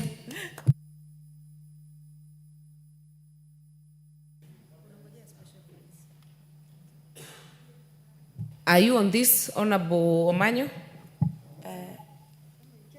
I'm waiting for special funds. The next one, eh? Yeah. Honorable Mary Emase, where is your card? Why are you lifting your hands? Give Honorable Emase the mic.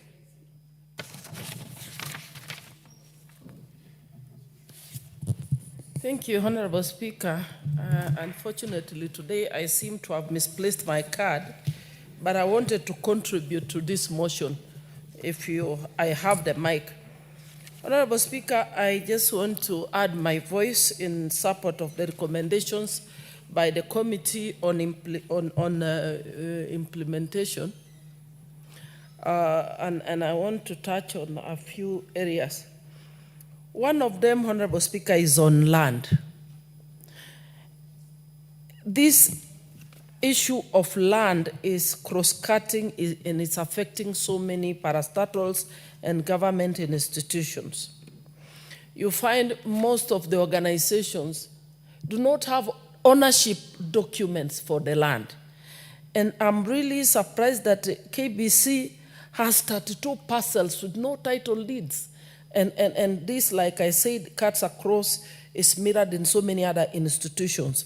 And what I like about the recommendation is that the committee is proposing that the Minister for Lands to put a caveat on all those parcels of land that do not have title deeds. Because the lack of title deeds or ownership documents has been the appetite for land grabbing. This has encouraged land grabbing for this government land because there's no title deed. And also, I like the recommendation that all government land the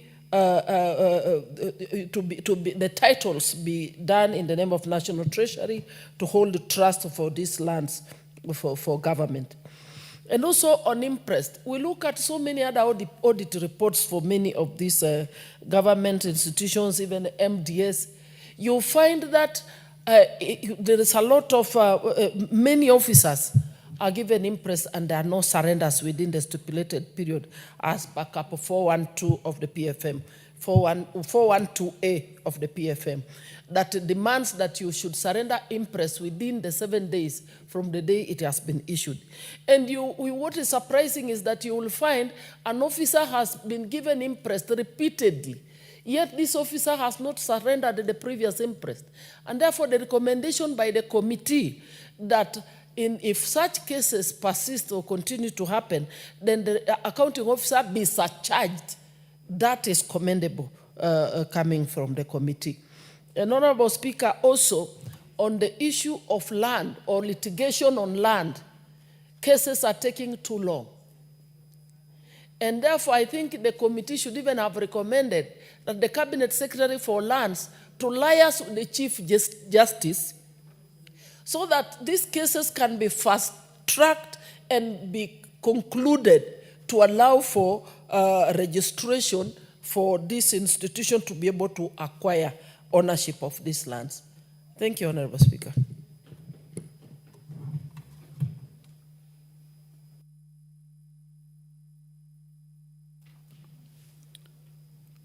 Honorable Catherine Omanya, you want to contribute to this? Okay, these controversial land issues should be concluded very fast. I was waiting to contribute on special funds. Okay. Yeah. Honorable Caleb Luyai wants to contribute to this. Is that Honorable Beatrice? Beatrice the mover. Honorable Beatrice, you want to contribute to this? Yes. Yeah, proceed. Mr. Speaker, sir. Proceed. You are the last contribution because after you there is no interest, shown to debate this matter further. The mover should be ready to reply. Proceed. Okay, thank you, Honorable Speaker. And first, I want to appreciate the committee's report on the adoption of the Auditor General's report on the financial statements of these state corporations. Honorable Speaker, I want to specifically talk about the issues of land. That I can say is so emotive. Land in this country means a lot. And especially in the Rift Valley where I come from. So when looking at issues of land here, looking at the Moi teaching and referral, I realize that the cases of title deed has not been sorted. And especially, Honorable Speaker, that court cases take very long. I want to really appreciate the committee's report, but at the same time, ask that the title deed or the cases about the title deeds that are pending in court should be done very fast. It should be concluded so fast so that the concerned corporations will be in a position to use the land as it is required. We have the National Land Commission. Honorable Speaker, as much as we appreciate what they do, I'm not happy with the fact that they take, maybe the cases in court take very long. And when these cases take long time, even the people concerned have issues with it, and land cannot be used effectively. So I would appreciate that the cases be concluded as fast as possible. Secondly, Honorable Speaker, I'm also looking at, in most of these corporations, where when money is taken, then before documentation is returned, another amount is given out. Honorable Speaker, I don't understand why such a thing should be done.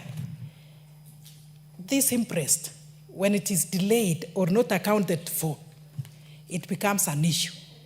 And some of them even can lose the receipts. I've seen of cases where staff in many of the companies are deducted from because they lost the receipts or they didn't actually give out the interest. So I would actually ask that it should be surrendered within the stipulated time, which is 7 days. There is that laxity with the concerned people. If maybe the officers forget or they take long to surrender, the concerned officers or the concerned, maybe the accounting officers should make sure that maybe their employees and give out or surrender the interest. This is one of the areas that affect many officers, because I would imagine, Honorable Speaker, somebody earning very little and then the interest, or they didn't return the interest, or they didn't actually surrender. Within no time, a lot of money is deducted from them. It brings issues to the family, and especially if this is a man, Honorable Speaker. The wife is waiting for that money at home. The children are waiting. And then sometimes they don't understand. They may imagine that maybe this guy has given out or has used this money in other areas, yet it has been deducted. And some are, as I've said, Honorable Speaker, they will continue to borrow from other areas to pay for the interest, and it becomes a social issue. So, Honorable Speaker, much should be done in line with this. Otherwise, I want to appreciate this committee and wish that these recommendations, wherever it is supposed to be implemented, the recommendations now, when it is to be implemented, it should be implemented to the latter. Thank you, Honorable Speaker. The Honorable Caleb Luyai will now reply. Yeah.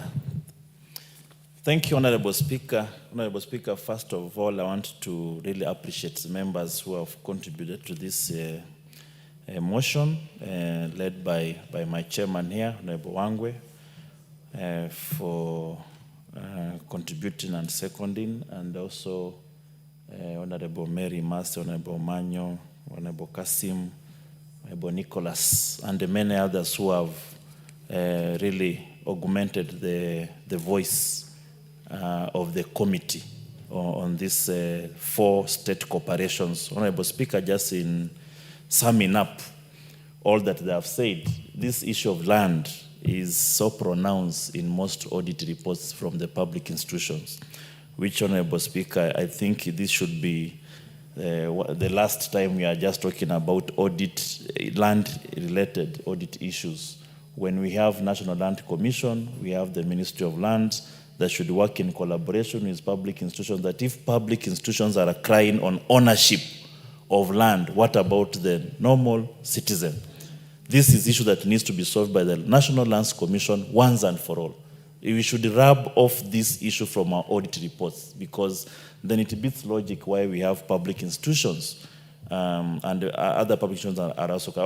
Honorable Speaker, the issue of failure to adhere to the standard accounting procedures is common, and we wonder whether we have competent accounting officers, or is just mere reluctance or an avenue to evade procedures and therefore use avenues to commit financial crimes.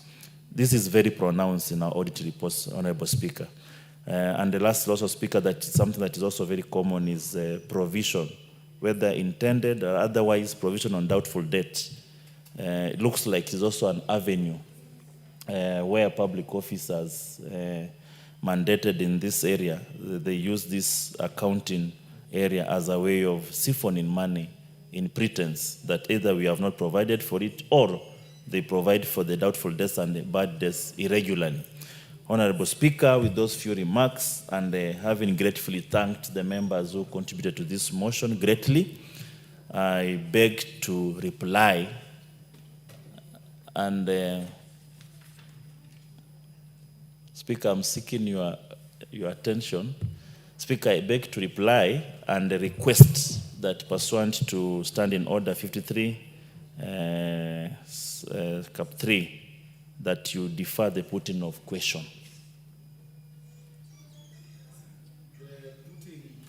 Of the question to motion under Order number 12 is deferred to the future.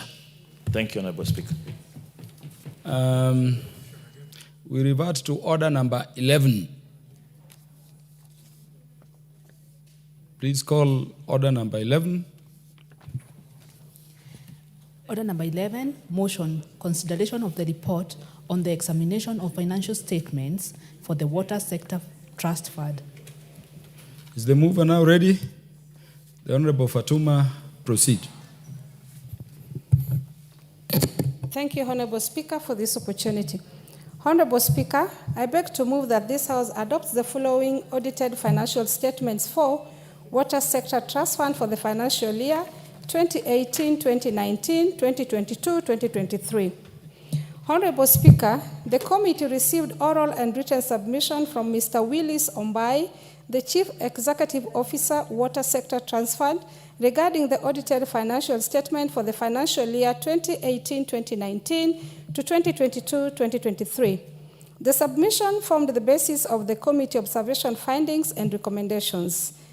These are also contained in the minutes and answered reports of the committee proceedings.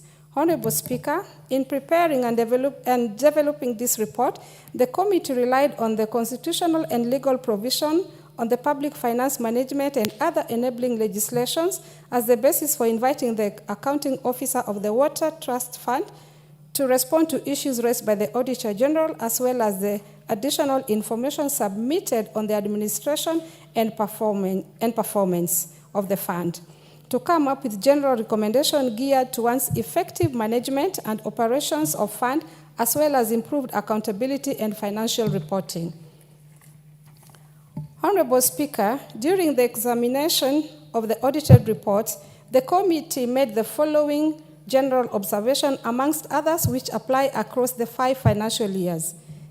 The fund's RN register application did not have a password configuration in place that would allow administrators to implement a secure password policy as required by the organization's IT standards.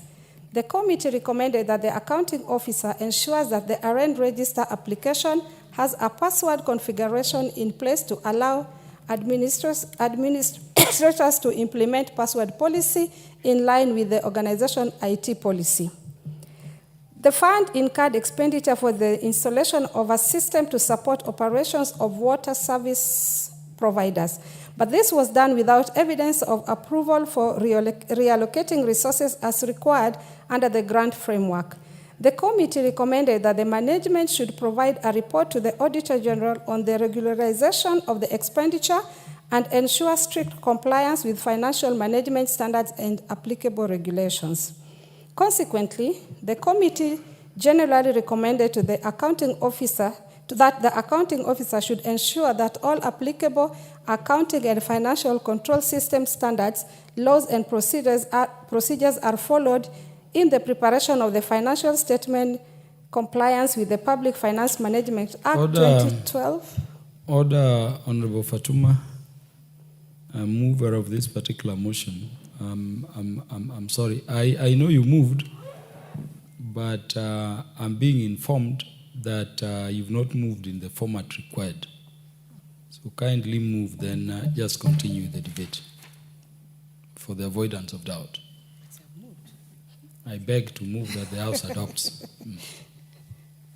Thank you, Honorable Speaker. I repeat it. Honorable Speaker, I beg to move to this House to adopt the following audited financial statements for Water Sector Trust Fund for the financial year 2018-2019 to 2022-2023. Order, Honorable Fatuma. Just read the motion as is.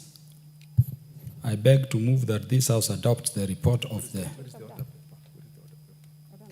I know you want to recost it in our style as linguists from the lakeside, but in our procedure, just bear with those traditions and read as is. I beg to move that this House adopts the report of the Special Fund Accounts Committee on its consideration of. Then you continue to debate. Okay, thank you, Honorable Speaker. Honorable Speaker, I beg that this House adopts the report of the Special Funds Accounts Committee on its consideration of the audited accounts for Water Sector Trust Fund. Honorable Fatuma, I didn't hear move. Okay, Honorable Speaker, I beg to move that this House adopts the report of the... Honorable Fatuma is a linguist and he wants to avoid going by our format. Honorable Speaker, I've begged because severally. in substance, you are right. Honorable Speaker, I have honestly, this is my 4th time I'm begging again. I know. Honorable Speaker, I beg that this House adopts the report of the Special Funds Accounts Committee. Honorable Fatuma. Honorable Speaker, I beg... Sorry. Honorable Speaker, I beg to move that the House adopts the report of the Special Funds Accounts Committee on its consideration of the audited accounts for the Water Trust Fund for the financial year 2018-2019 to 2022-2023 laid on the table of the House on Tuesday, 29th July 2025. Thank you, Honorable Speaker. Did you take my notes? Sorry. Honorable Speaker, can I move to where I was, or I have to start afresh? Thank you, Honorable Speaker.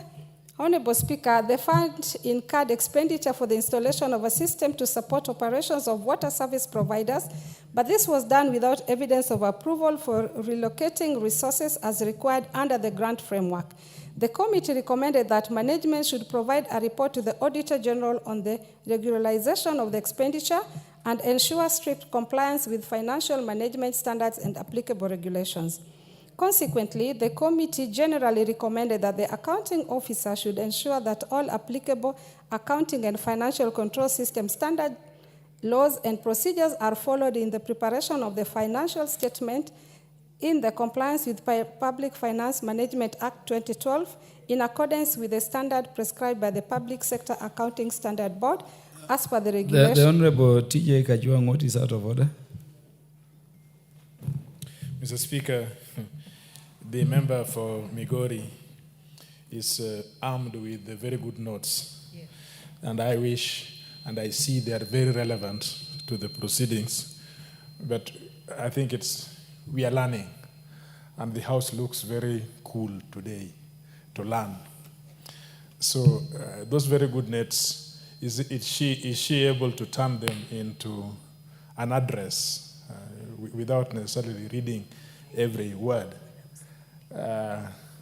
So that next time we have a packed house, she's up to it and she's debating rather than reading. Thank you. Honorable Kajwang, I have not seen the Honorable Member for Migori read anything.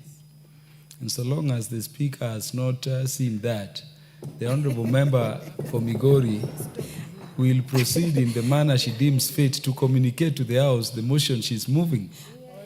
Honorable Fatuma, proceed. Honorable Speaker, I thank Honorable TJ Kajwang, but Honorable TJ Kajwang, I did public relations, and it is said a bright student should have 70% off the head and 30% written. And in Swahili it said, usitumie mate wakati uko na wino. I'm doing exactly that. Despite the challenges observed, the committee acknowledged the following measures that were undertaken by the fund to strengthen the governance and compliance and accountability.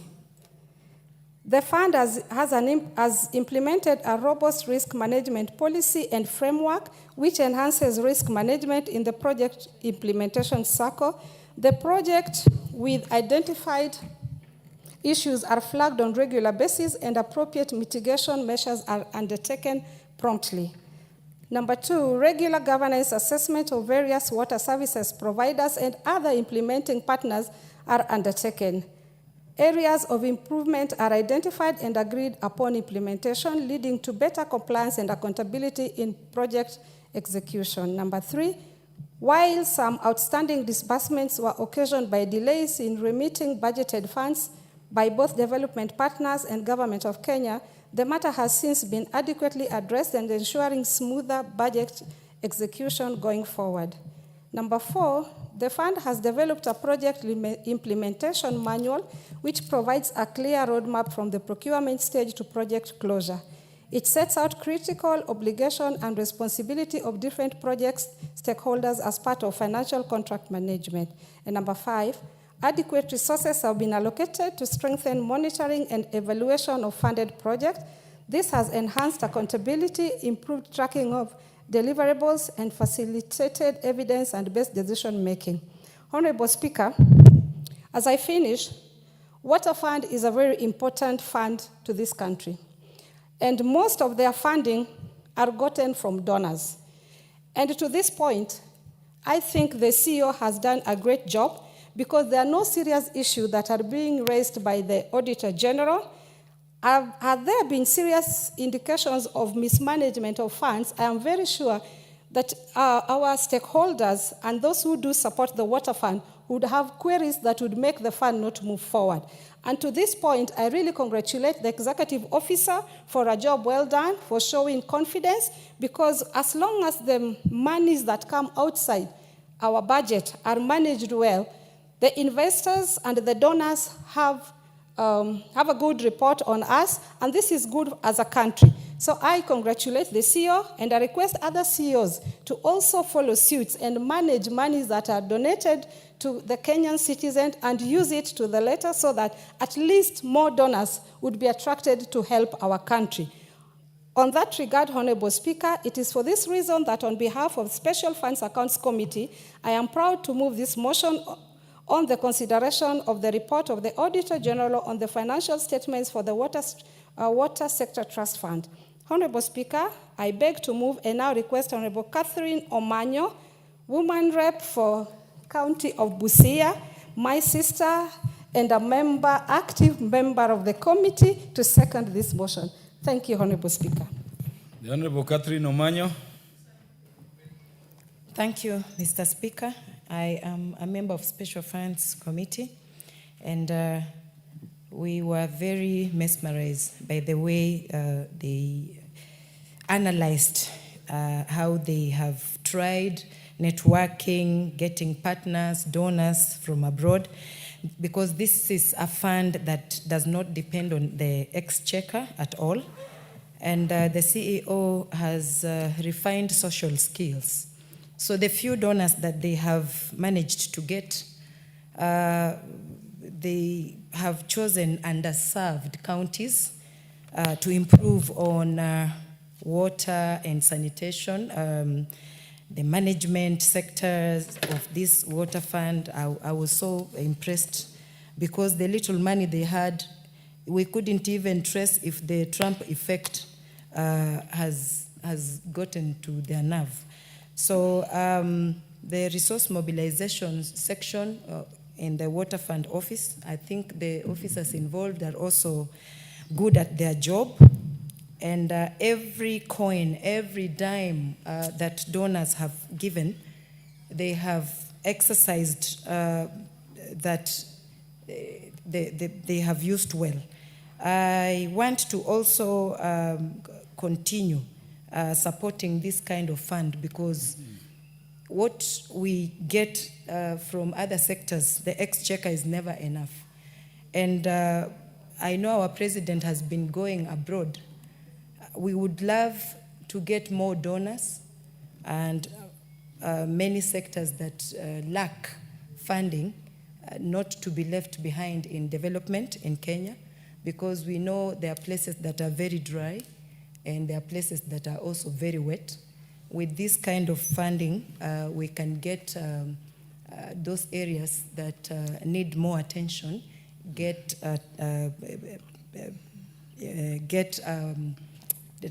done well. Like now floods, we can get irrigation happening there, and in the drought, we can preserve water or harvest water to just make sure that no Kenyan in our land suffers. What others get, they should also get.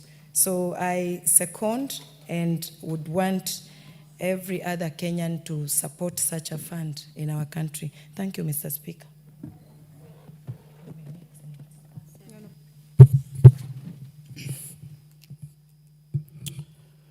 Honorable members, I now propose the question that this House adopts the report of the Special Funds Accounts Committee on its consideration of the audited accounts for the Water Sector Trust Fund for the financial years 2018-2019 to 2022-2023, laid on the table of the House on Tuesday, 29th July 2025.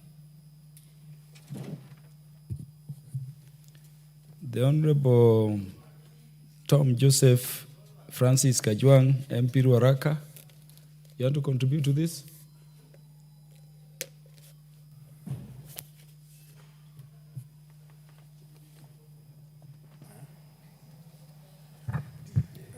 I think my console was on my point of order, but I cannot miss something to say in support of this motion.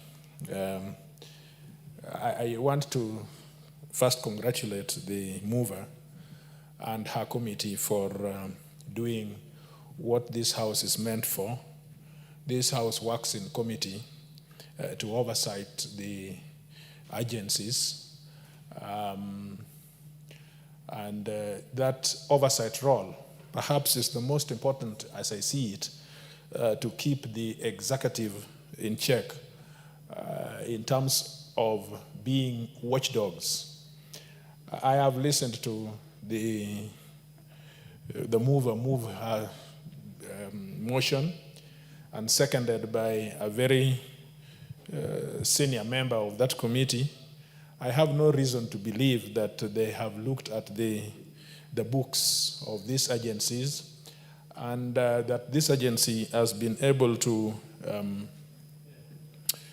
convince this team of people that the funds have been used prudently and Kenyans have had good value for their money.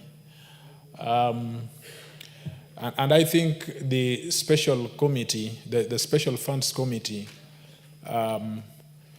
is ceased of its functions because were it to be on the contrary, many of these agencies would just pass us by without coming to this house and telling Kenyans what they've done with the money. I am proud when a committee such as this lays a report before us and discusses it with the country as National Assembly assembled, that then members of the country are able to see what significant proposals there is. But I also would want them to look at, although this could not be in their basic mandate, but there is water equity. There is water equity.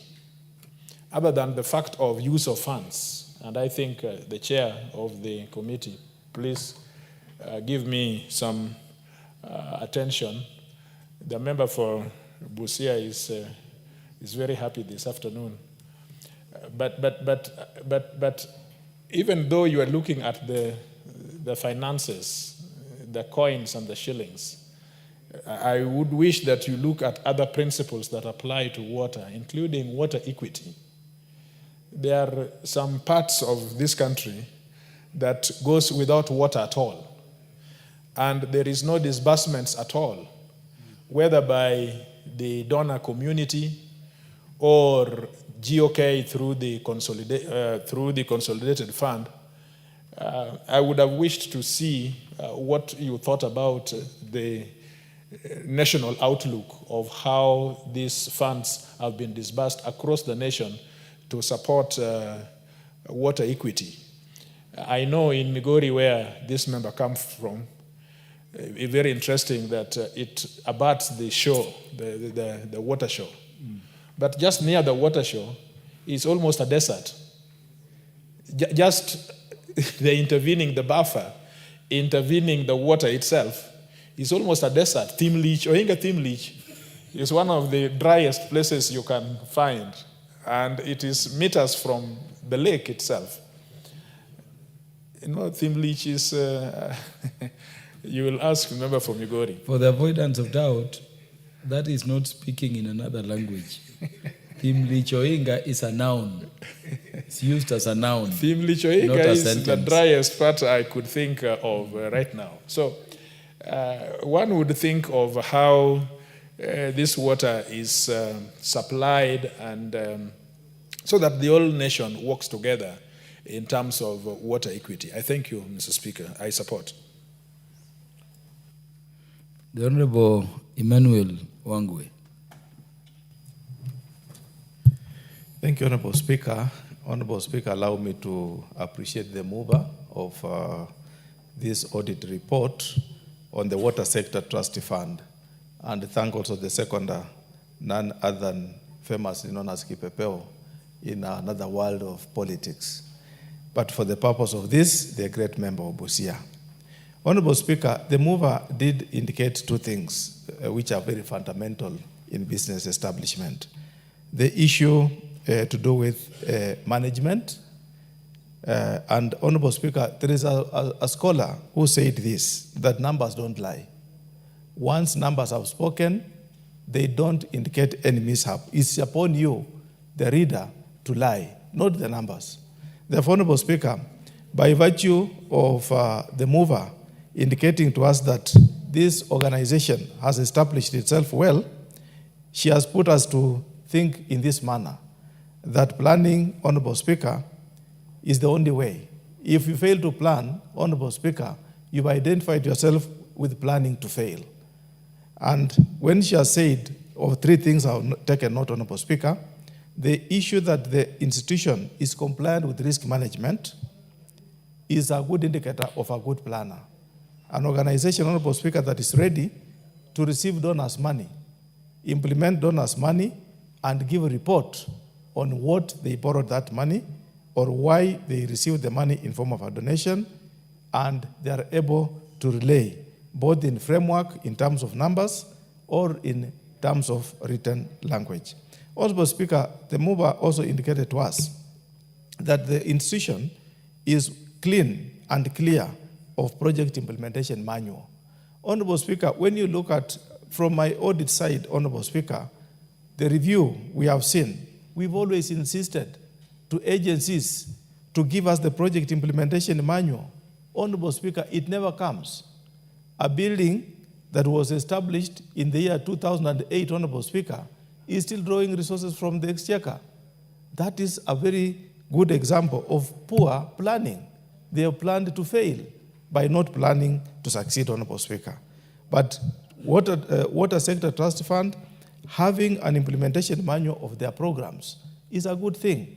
We want to urge the CEO to keep it up and make sure each project, Honorable Speaker, has an implementation manual so that each program, Honorable Speaker, has its own flexibility and complexity. Therefore, Honorable Speaker, it will go without saying that the way to go is to have our PIM so that it keeps the project on check. Whoever comes after you will always say, you moved from A to B to C. A vector can never bend. It will always be on a set line so that it keeps the project on its implementation matrix positive. Finally, Honorable Speaker, it is important to ascertain yourself. Are you doing the right thing? Are you moving the right trajectory? Are you implementing all the matrix within your reach properly? And Honorable Speaker, the mover has said that this institution is compliant with monitoring and evaluation tools. Once the tools of M&E are in place, Honorable Speaker, no organization will get it wrong. And therefore, Honorable Speaker, there came a time for those of us who are young those days. President Moi could make this statement that donors would always ask you that money for donation is not a problem, Honorable Speaker, but why donate money for thieves to dance on your shoes? He could always remind us that do not allow donors to put that question always to us, because when we get the money, no money should be stolen. Therefore, Honorable Speaker, I want to thank the committee for having gone through this Water Sector Trust Fund, but also realized there is one issue, the negative that they picked on reallocation of funds. Honorable Speaker, let you reallocate funds within the budgets. Funds that is meant for development cannot be reallocated for recurrent expenditure, Honorable Speaker. The PFM regulations and the PFM Act do not allow reallocation of resources on will as possible. Instead, Honorable Speaker, it envisages a program where you can go back to the funder or you can go back to the authority, that means the Board of Water Sector Trust Fund, and seek that we rebudget for the resources in the supplementary. Rather than, Honorable Speaker, reallocation, which, Honorable Speaker, is an issue. Nothing goes wrong when the left is undershot by the right. Therefore, Honorable Speaker, I want to suggest we support the report, and we beg to support the report as stated by the chair of the committee. Thank you, Honorable Speaker. Thank you, Honorable Emmanuel Wangwe. The Honorable Zamzam Chimba, MP, Mombasa County. Asante sana Mheshimiwa Spika, na mimi kwanza niweze kupongeza kamati andalizi ambao wametuletea ripoti hii katika bunge hili, Mheshimiwa Spika. Mheshimiwa Spika, niweze pia kumpongeza CEO ambaye ameweza kuangalia mradi huu mpaka sasa wakati ambapo umetolewa, na ameweza kutoa hesabu zake kuwa pesa alizozipata alitumia vizuri. Mheshimiwa Spika, nimpongeze sana bwana CEO ambaye alishughulika na masuala haya. Na Mheshimiwa Spika, niweze kusema maji ndio uhai katika maisha yetu. Na bila maji hatuwezi kupata pia ukulima, Mheshimiwa Spika. Na hii fund ilikusudiwa kuenda sehemu ambazo ni sehemu kavu, ni sehemu ambazo ni sehemu za ukame. Kwa hiyo Mheshimiwa Spika, mimi nataka kusema kuna wale ambao tumeenda kwa mfano kule Marsabit, tumetembea Tana River. Mheshimiwa Spika, ukipita barabarani unapata watu wanakusimamisha gari wamebeba chupa wanakuomba maji ya kunywa. Inasikitisha sana Mheshimiwa Spika kuweza kupoteza hii fund. Na ndio maana mimi nataka kusema tusiwe watu wa kutegemea mataifa ya nje kutusaidia Mheshimiwa Spika. Ikiwa sisi tunaweza tukaangalia katika taifa letu tukaangalia, ndio maana mimi nataka niseme Wakenya lazima waelewe kuwa hata wakati rais anafinya mahali kuhakikisha kuwa mapeni inatoka ili iende kwa mradi. Order Honorable Zamzam. The Honorable Wangui kindly approach the speaker. Just proceed. Asante Mheshimiwa Spika. Mimi nimetaka kusema hata kama tunaona tunafinyika mahali, lakini ni vizuri Mheshimiwa Kajwang tuweze kujitegemea kama taifa. Tusiwe watu wa kuenda tunaomba. Sasa mtu akishachukua kitu chake tunabakia tumekwama Mheshimiwa Spika. Tusiweze kugeuza rais wetu awe ni mtu wa kwenda kupiga magoti kwa mataifa mengine kutafuta alete Kenya Mheshimiwa Spika. Kama Kenya tunaweza tukajipanga sisi wenyewe tukapata maji safi, ikawa haya maji yanaingia sehemu zote. Na ndio maana mimi naomba katika mgao ambao unakuja katika sekta ya maji, Exchequer pia atoe mgao uingie hapa ili uweze kufikisha maji sehemu ambazo ni kame Mheshimiwa Spika. Maji yakipatikana sehemu tata kama vile Turkana, Marsabit, kule Garissa, sehemu ambazo ni kavu, hili taifa litapata rutuba katika udongo Mheshimiwa Spika, tutaweza kupanda mazao mengi na tutaweza kupigana na baa la njaa Mheshimiwa Spika. Ni leo tu sasa hivi nikikaa hapa Mheshimiwa Spika, wajua sehemu kama Ganze maji ni shida sana. Na unaona wanyama wanatoka mwituni kama ndovu anakuja kutafuta maji sehemu ambayo ni sehemu ya binadamu. Sasa hivi tunavyozungumza kuna mzee Ganze, yeye anaenda pia kuangalia namna ya maji, na ndovu pia ametoka kutafuta maji, amekuwa attacked na ile ndovu, ameuliwa kiunyama Mheshimiwa Spika vile tunavyozungumza sasa. Na ndio maana mimi nataka niseme maji ni uhai. Mnyama anatafuta maji, binadamu anatafuta maji, na tukikutana ndio maana unaona mambo yanaharibika Mheshimiwa Spika. Kwa hiyo mimi naomba hii fund ambayo ilikuwa katika hii sehemu ambayo walikuwa wamepewa na imetolewa, mimi naomba itafutiwe namna katika budget waweze kupewa pesa, waweze kuendeleza mradi ambao walikuwa wanafanya. Na awali ya yote wahakikishe kuwa, manake kuna sehemu zingine Mheshimiwa Spika kuna maji, kuna wingi wa maji, lakini utapata tena wanaoshughulika na maji kama watu wa water tena kule ndo wanazidi kupeleka Mheshimiwa Spika, wanasahau sehemu ambazo zimekauka sana Mheshimiwa Spika. Kwa hiyo mimi ningewapa advice, tunasukuma hapa katika bunge hili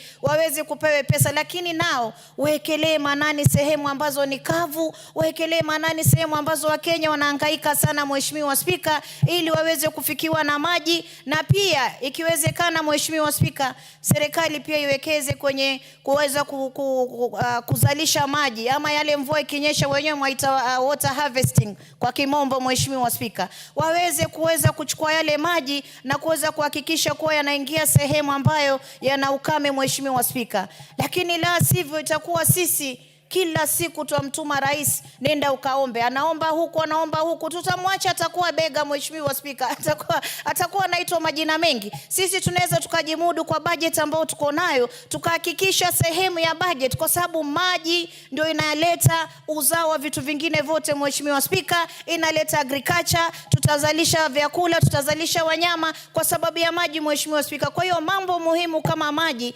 lazima tuangalie, Exchequer aweze kuweka pesa katika hii fund, hakikishe kuwa pesa zimeingia sawa sawa na Kenya inapata maji bila sisi kumshutumu ama kumshurutisha rais kwenda kuombaomba kule nje Mheshimiwa Spika. Rais pia anachoka, tunaona madeni ni mengi sana, na tukisema atoke akienda kuombaomba Mheshimiwa Spika itakuwa tunachekwa kama taifa. Mimi nimpongeze rais kwa zile steps ambazo ameweza kuzichukua hivi karibuni, kuhakikisha kuwa anatafuta mapeni hapa nyumbani Kwa mfano kama unaona Mheshimiwa Spika, mambo ya NSSF, toka independence Mheshimiwa Spika, sisi tulikuwa tumewekeza bilioni 300 peke yake. Lakini alivyokuja akaona zile 200 toka wakati wa independence akasema hapana, lazima tuongeze kidogo, mtaji uongezeke. Na alitumia akili yake kisawasawa. Leo tunahesabu karibu bilioni 700, na pengine tukimaliza hatamu yake hii ya muhula wa kwanza tutakuwa tumefikisha trilioni Mheshimiwa Spika, na tunaweza tukajikopa tukaingiza kwa miradi kama hii ya maji na vitu vingine Mheshimiwa Spika. Kwa hiyo mimi nataka kupongeza kamati hii, nimpongeze dadangu kipenzi kutoka kule Migori, Fatuma Full Network, umefanya beautiful presentation, na mimi niseme kamati yako ni kamati ambayo imeangalia mbele na inathamini sana maisha ya Kenya. Kwa hiyo napongeza sana na naomba kumsupport. Asante sana Mheshimiwa Spika.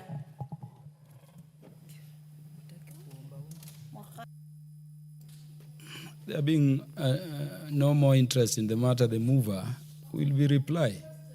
Oh, sorry, there is a single interest. The Honorable Mary Emasi.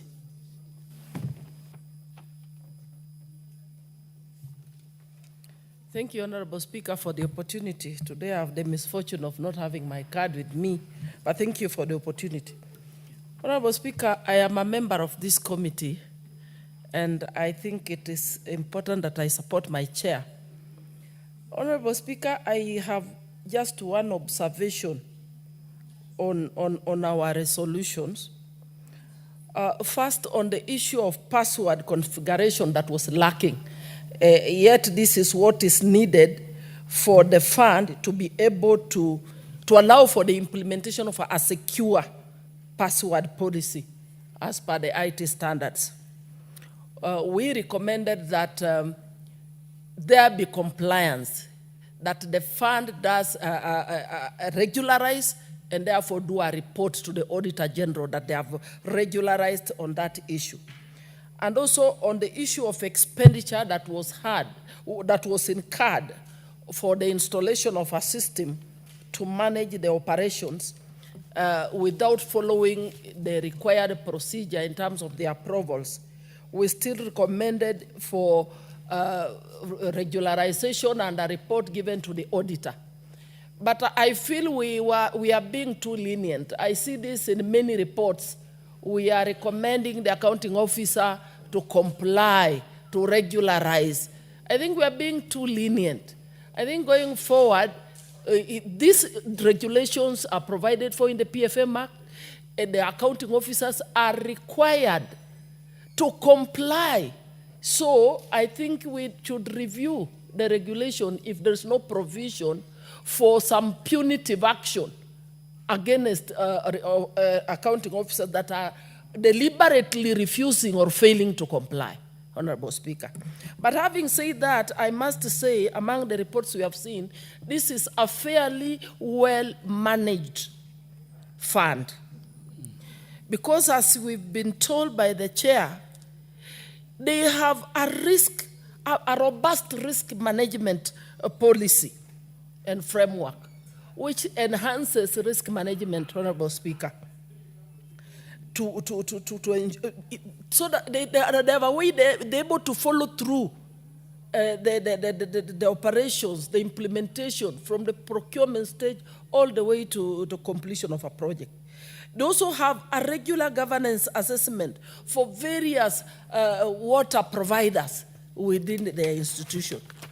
We also noted that despite the fact that there were delays in disbursement of resources for the projects, it was explained that it was as a result of delays in disbursement of funds provided by the donors and GOK, probably because of the delays in the GOK matching funds, and the response was satisfactory.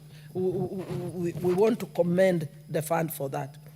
And also, they have developed a project implementation manual, which you find in most cases is lacking in many institutions. So it is a very organized fund in the manner in which they are running this project, the water trust fund. So I want to say that we also noted that they provided adequate funding, adequate resources to strengthen their monitoring and evaluation in the organization. And therefore, this, of course, guarantees improved accountability and also evidence-based decision-making, so that when they're making decisions, they're based on data. So we commend the CEO of this fund for doing a good job. Thank you, Honorable Speaker. I support. Yeah, that being the last request to speak to this motion, the mover will now reply. Thank you, Honorable Speaker, once again for this opportunity. I want to thank all the honorable members who took their time, followed into the report, read it carefully, and contributed positively. I must also say that our committee, I want to recommend the committee for sitting long hours to make sure that we give a considerable report on this matter, considering that water is life, and every Kenyan is interested in knowing what water fund does. I must also congratulate the CEO that he has given us an easy job whenever we requested him to supply us with any material that needed to be used in this report writing, in this consideration of the report. He did work promptly with us. He honored all our invites to the committee. We invited him severally, queried severally, and he replied us to satisfactory. I also thank the Auditor General's Office for making our work easy, and our support staff for making our work easy. I thank the Honorable Speaker and the House for giving us ample time to consider this report and table it today and debate it today. I thank Almighty God for all our lives and all members who contributed, and those who were not able to contribute for other reasons, I do thank them all. May Allah bless you all. Thank you, Honorable Speaker. Honorable Speaker, I request that we defer putting of the question, pass it to Standing Order 53/3 to a later date. Thank you, Honorable Speaker. Your request is granted. The putting of the question to this particular motion stands deferred to the future, as and when the House Business Committee will schedule the matter again for the House's consideration. Honorable Speaker, honorable members, before I call the next order, allow me to recognize a number of visitors in the House who have come from Homa Bay Town constituency in the Speaker's Gallery to observe the proceedings. This is a delegation of young upcoming leaders from Homa Bay Town constituency on a training to observe how Parliament plays a role in governance. The delegation is led by Mr. Stanley Orondo, Mr. Elijah Ojuang, Mr. Seblata Kopany,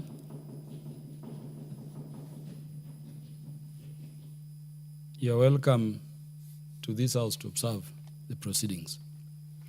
Next order. Order number 13, motion. Just a minute before that order is called. Honorable Kajwang, do you want to welcome this delegation of great leaders from our Bay Town constituency to Parliament? I see your request is usually good for Mr. Speaker, upcoming leaders to listen to you. I want to greatly invite and welcome the gentlemen from Homa Bay. I'm surprised they did not come in a constitutional way, because the gender composition is not complete. Next time, I'm sure they are going to work. There will be constitutional delegation.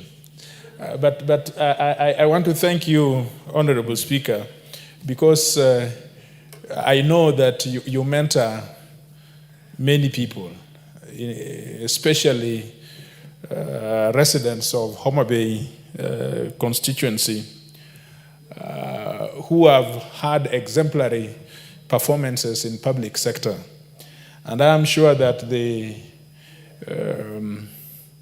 lessons that they will get from here will greatly improve their both perception of public administration and their performances in wherever they are. So Homa Bay is the county of the fasts. It's the county of the fasts in very many ways. And right now, Homa Bay is where everybody must go, including money is sleeping in Homa Bay. So, Mr. Speaker, I want to thank these young people for showing enthusiasm to know where money comes from and where money sleeps.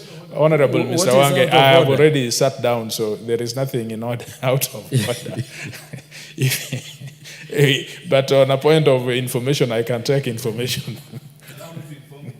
Yeah, you are allowed to inform the Honorable Tom Joseph Francis Kajwang. Thank you, Honorable Speaker. Honorable Speaker, there is nothing as prestigious as being a lawyer. And allow me to appreciate Honorable TJ as a very serious lawyer, one of the few who can even swear in Chief Justice. But when he says money stays or lies or comes from Homa Bay, he's against the Central Bank of Kenya laws, Honorable Speaker. Allow me to inform him that that is only the purview of the Central Bank of Kenya to own and host and domesticate money in this country, Honorable Speaker.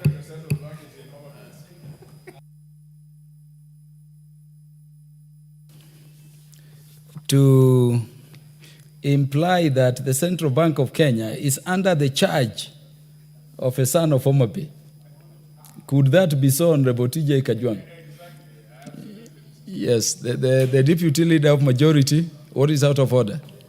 Nothing is out of order, Honorable Speaker. I also want to join Tom Joseph Francis Kajwang and yourself to welcome the gallant sons from Homa Bay town. This is the future of the nation and the future of the state. And the state is built by young, energetic people that are academically okay. And they are strong pillars of what we want for this country. So I want to welcome you to this hallowed chamber, this august house. I serve here with your member of parliament. He has been one of those anchors of this assembly in terms of law, and we rely on him for many things.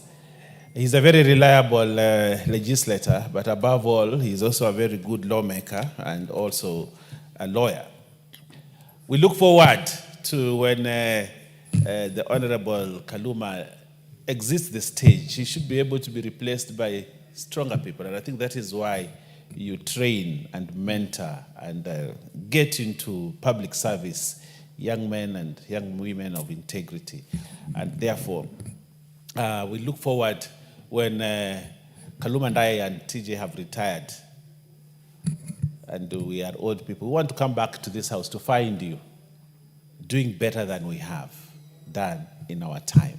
So we want to welcome and want to thank you also for the good job you're doing. It's not very easy for a member of parliament to actually train others to be leaders. They always want to fight every young person who pops up his head or a young girl who pops up his head in leadership. They want to fight them and finish them. But what you're doing is noble, what you're doing is good, and what you're doing is great for the nation. So I want to thank you, Honorable Kaluma, for the good job. Thank you. And karibuni sana. The Honorable Fatuma Mohamed, is there any matter out of order? Nothing out of order. Everything is in order.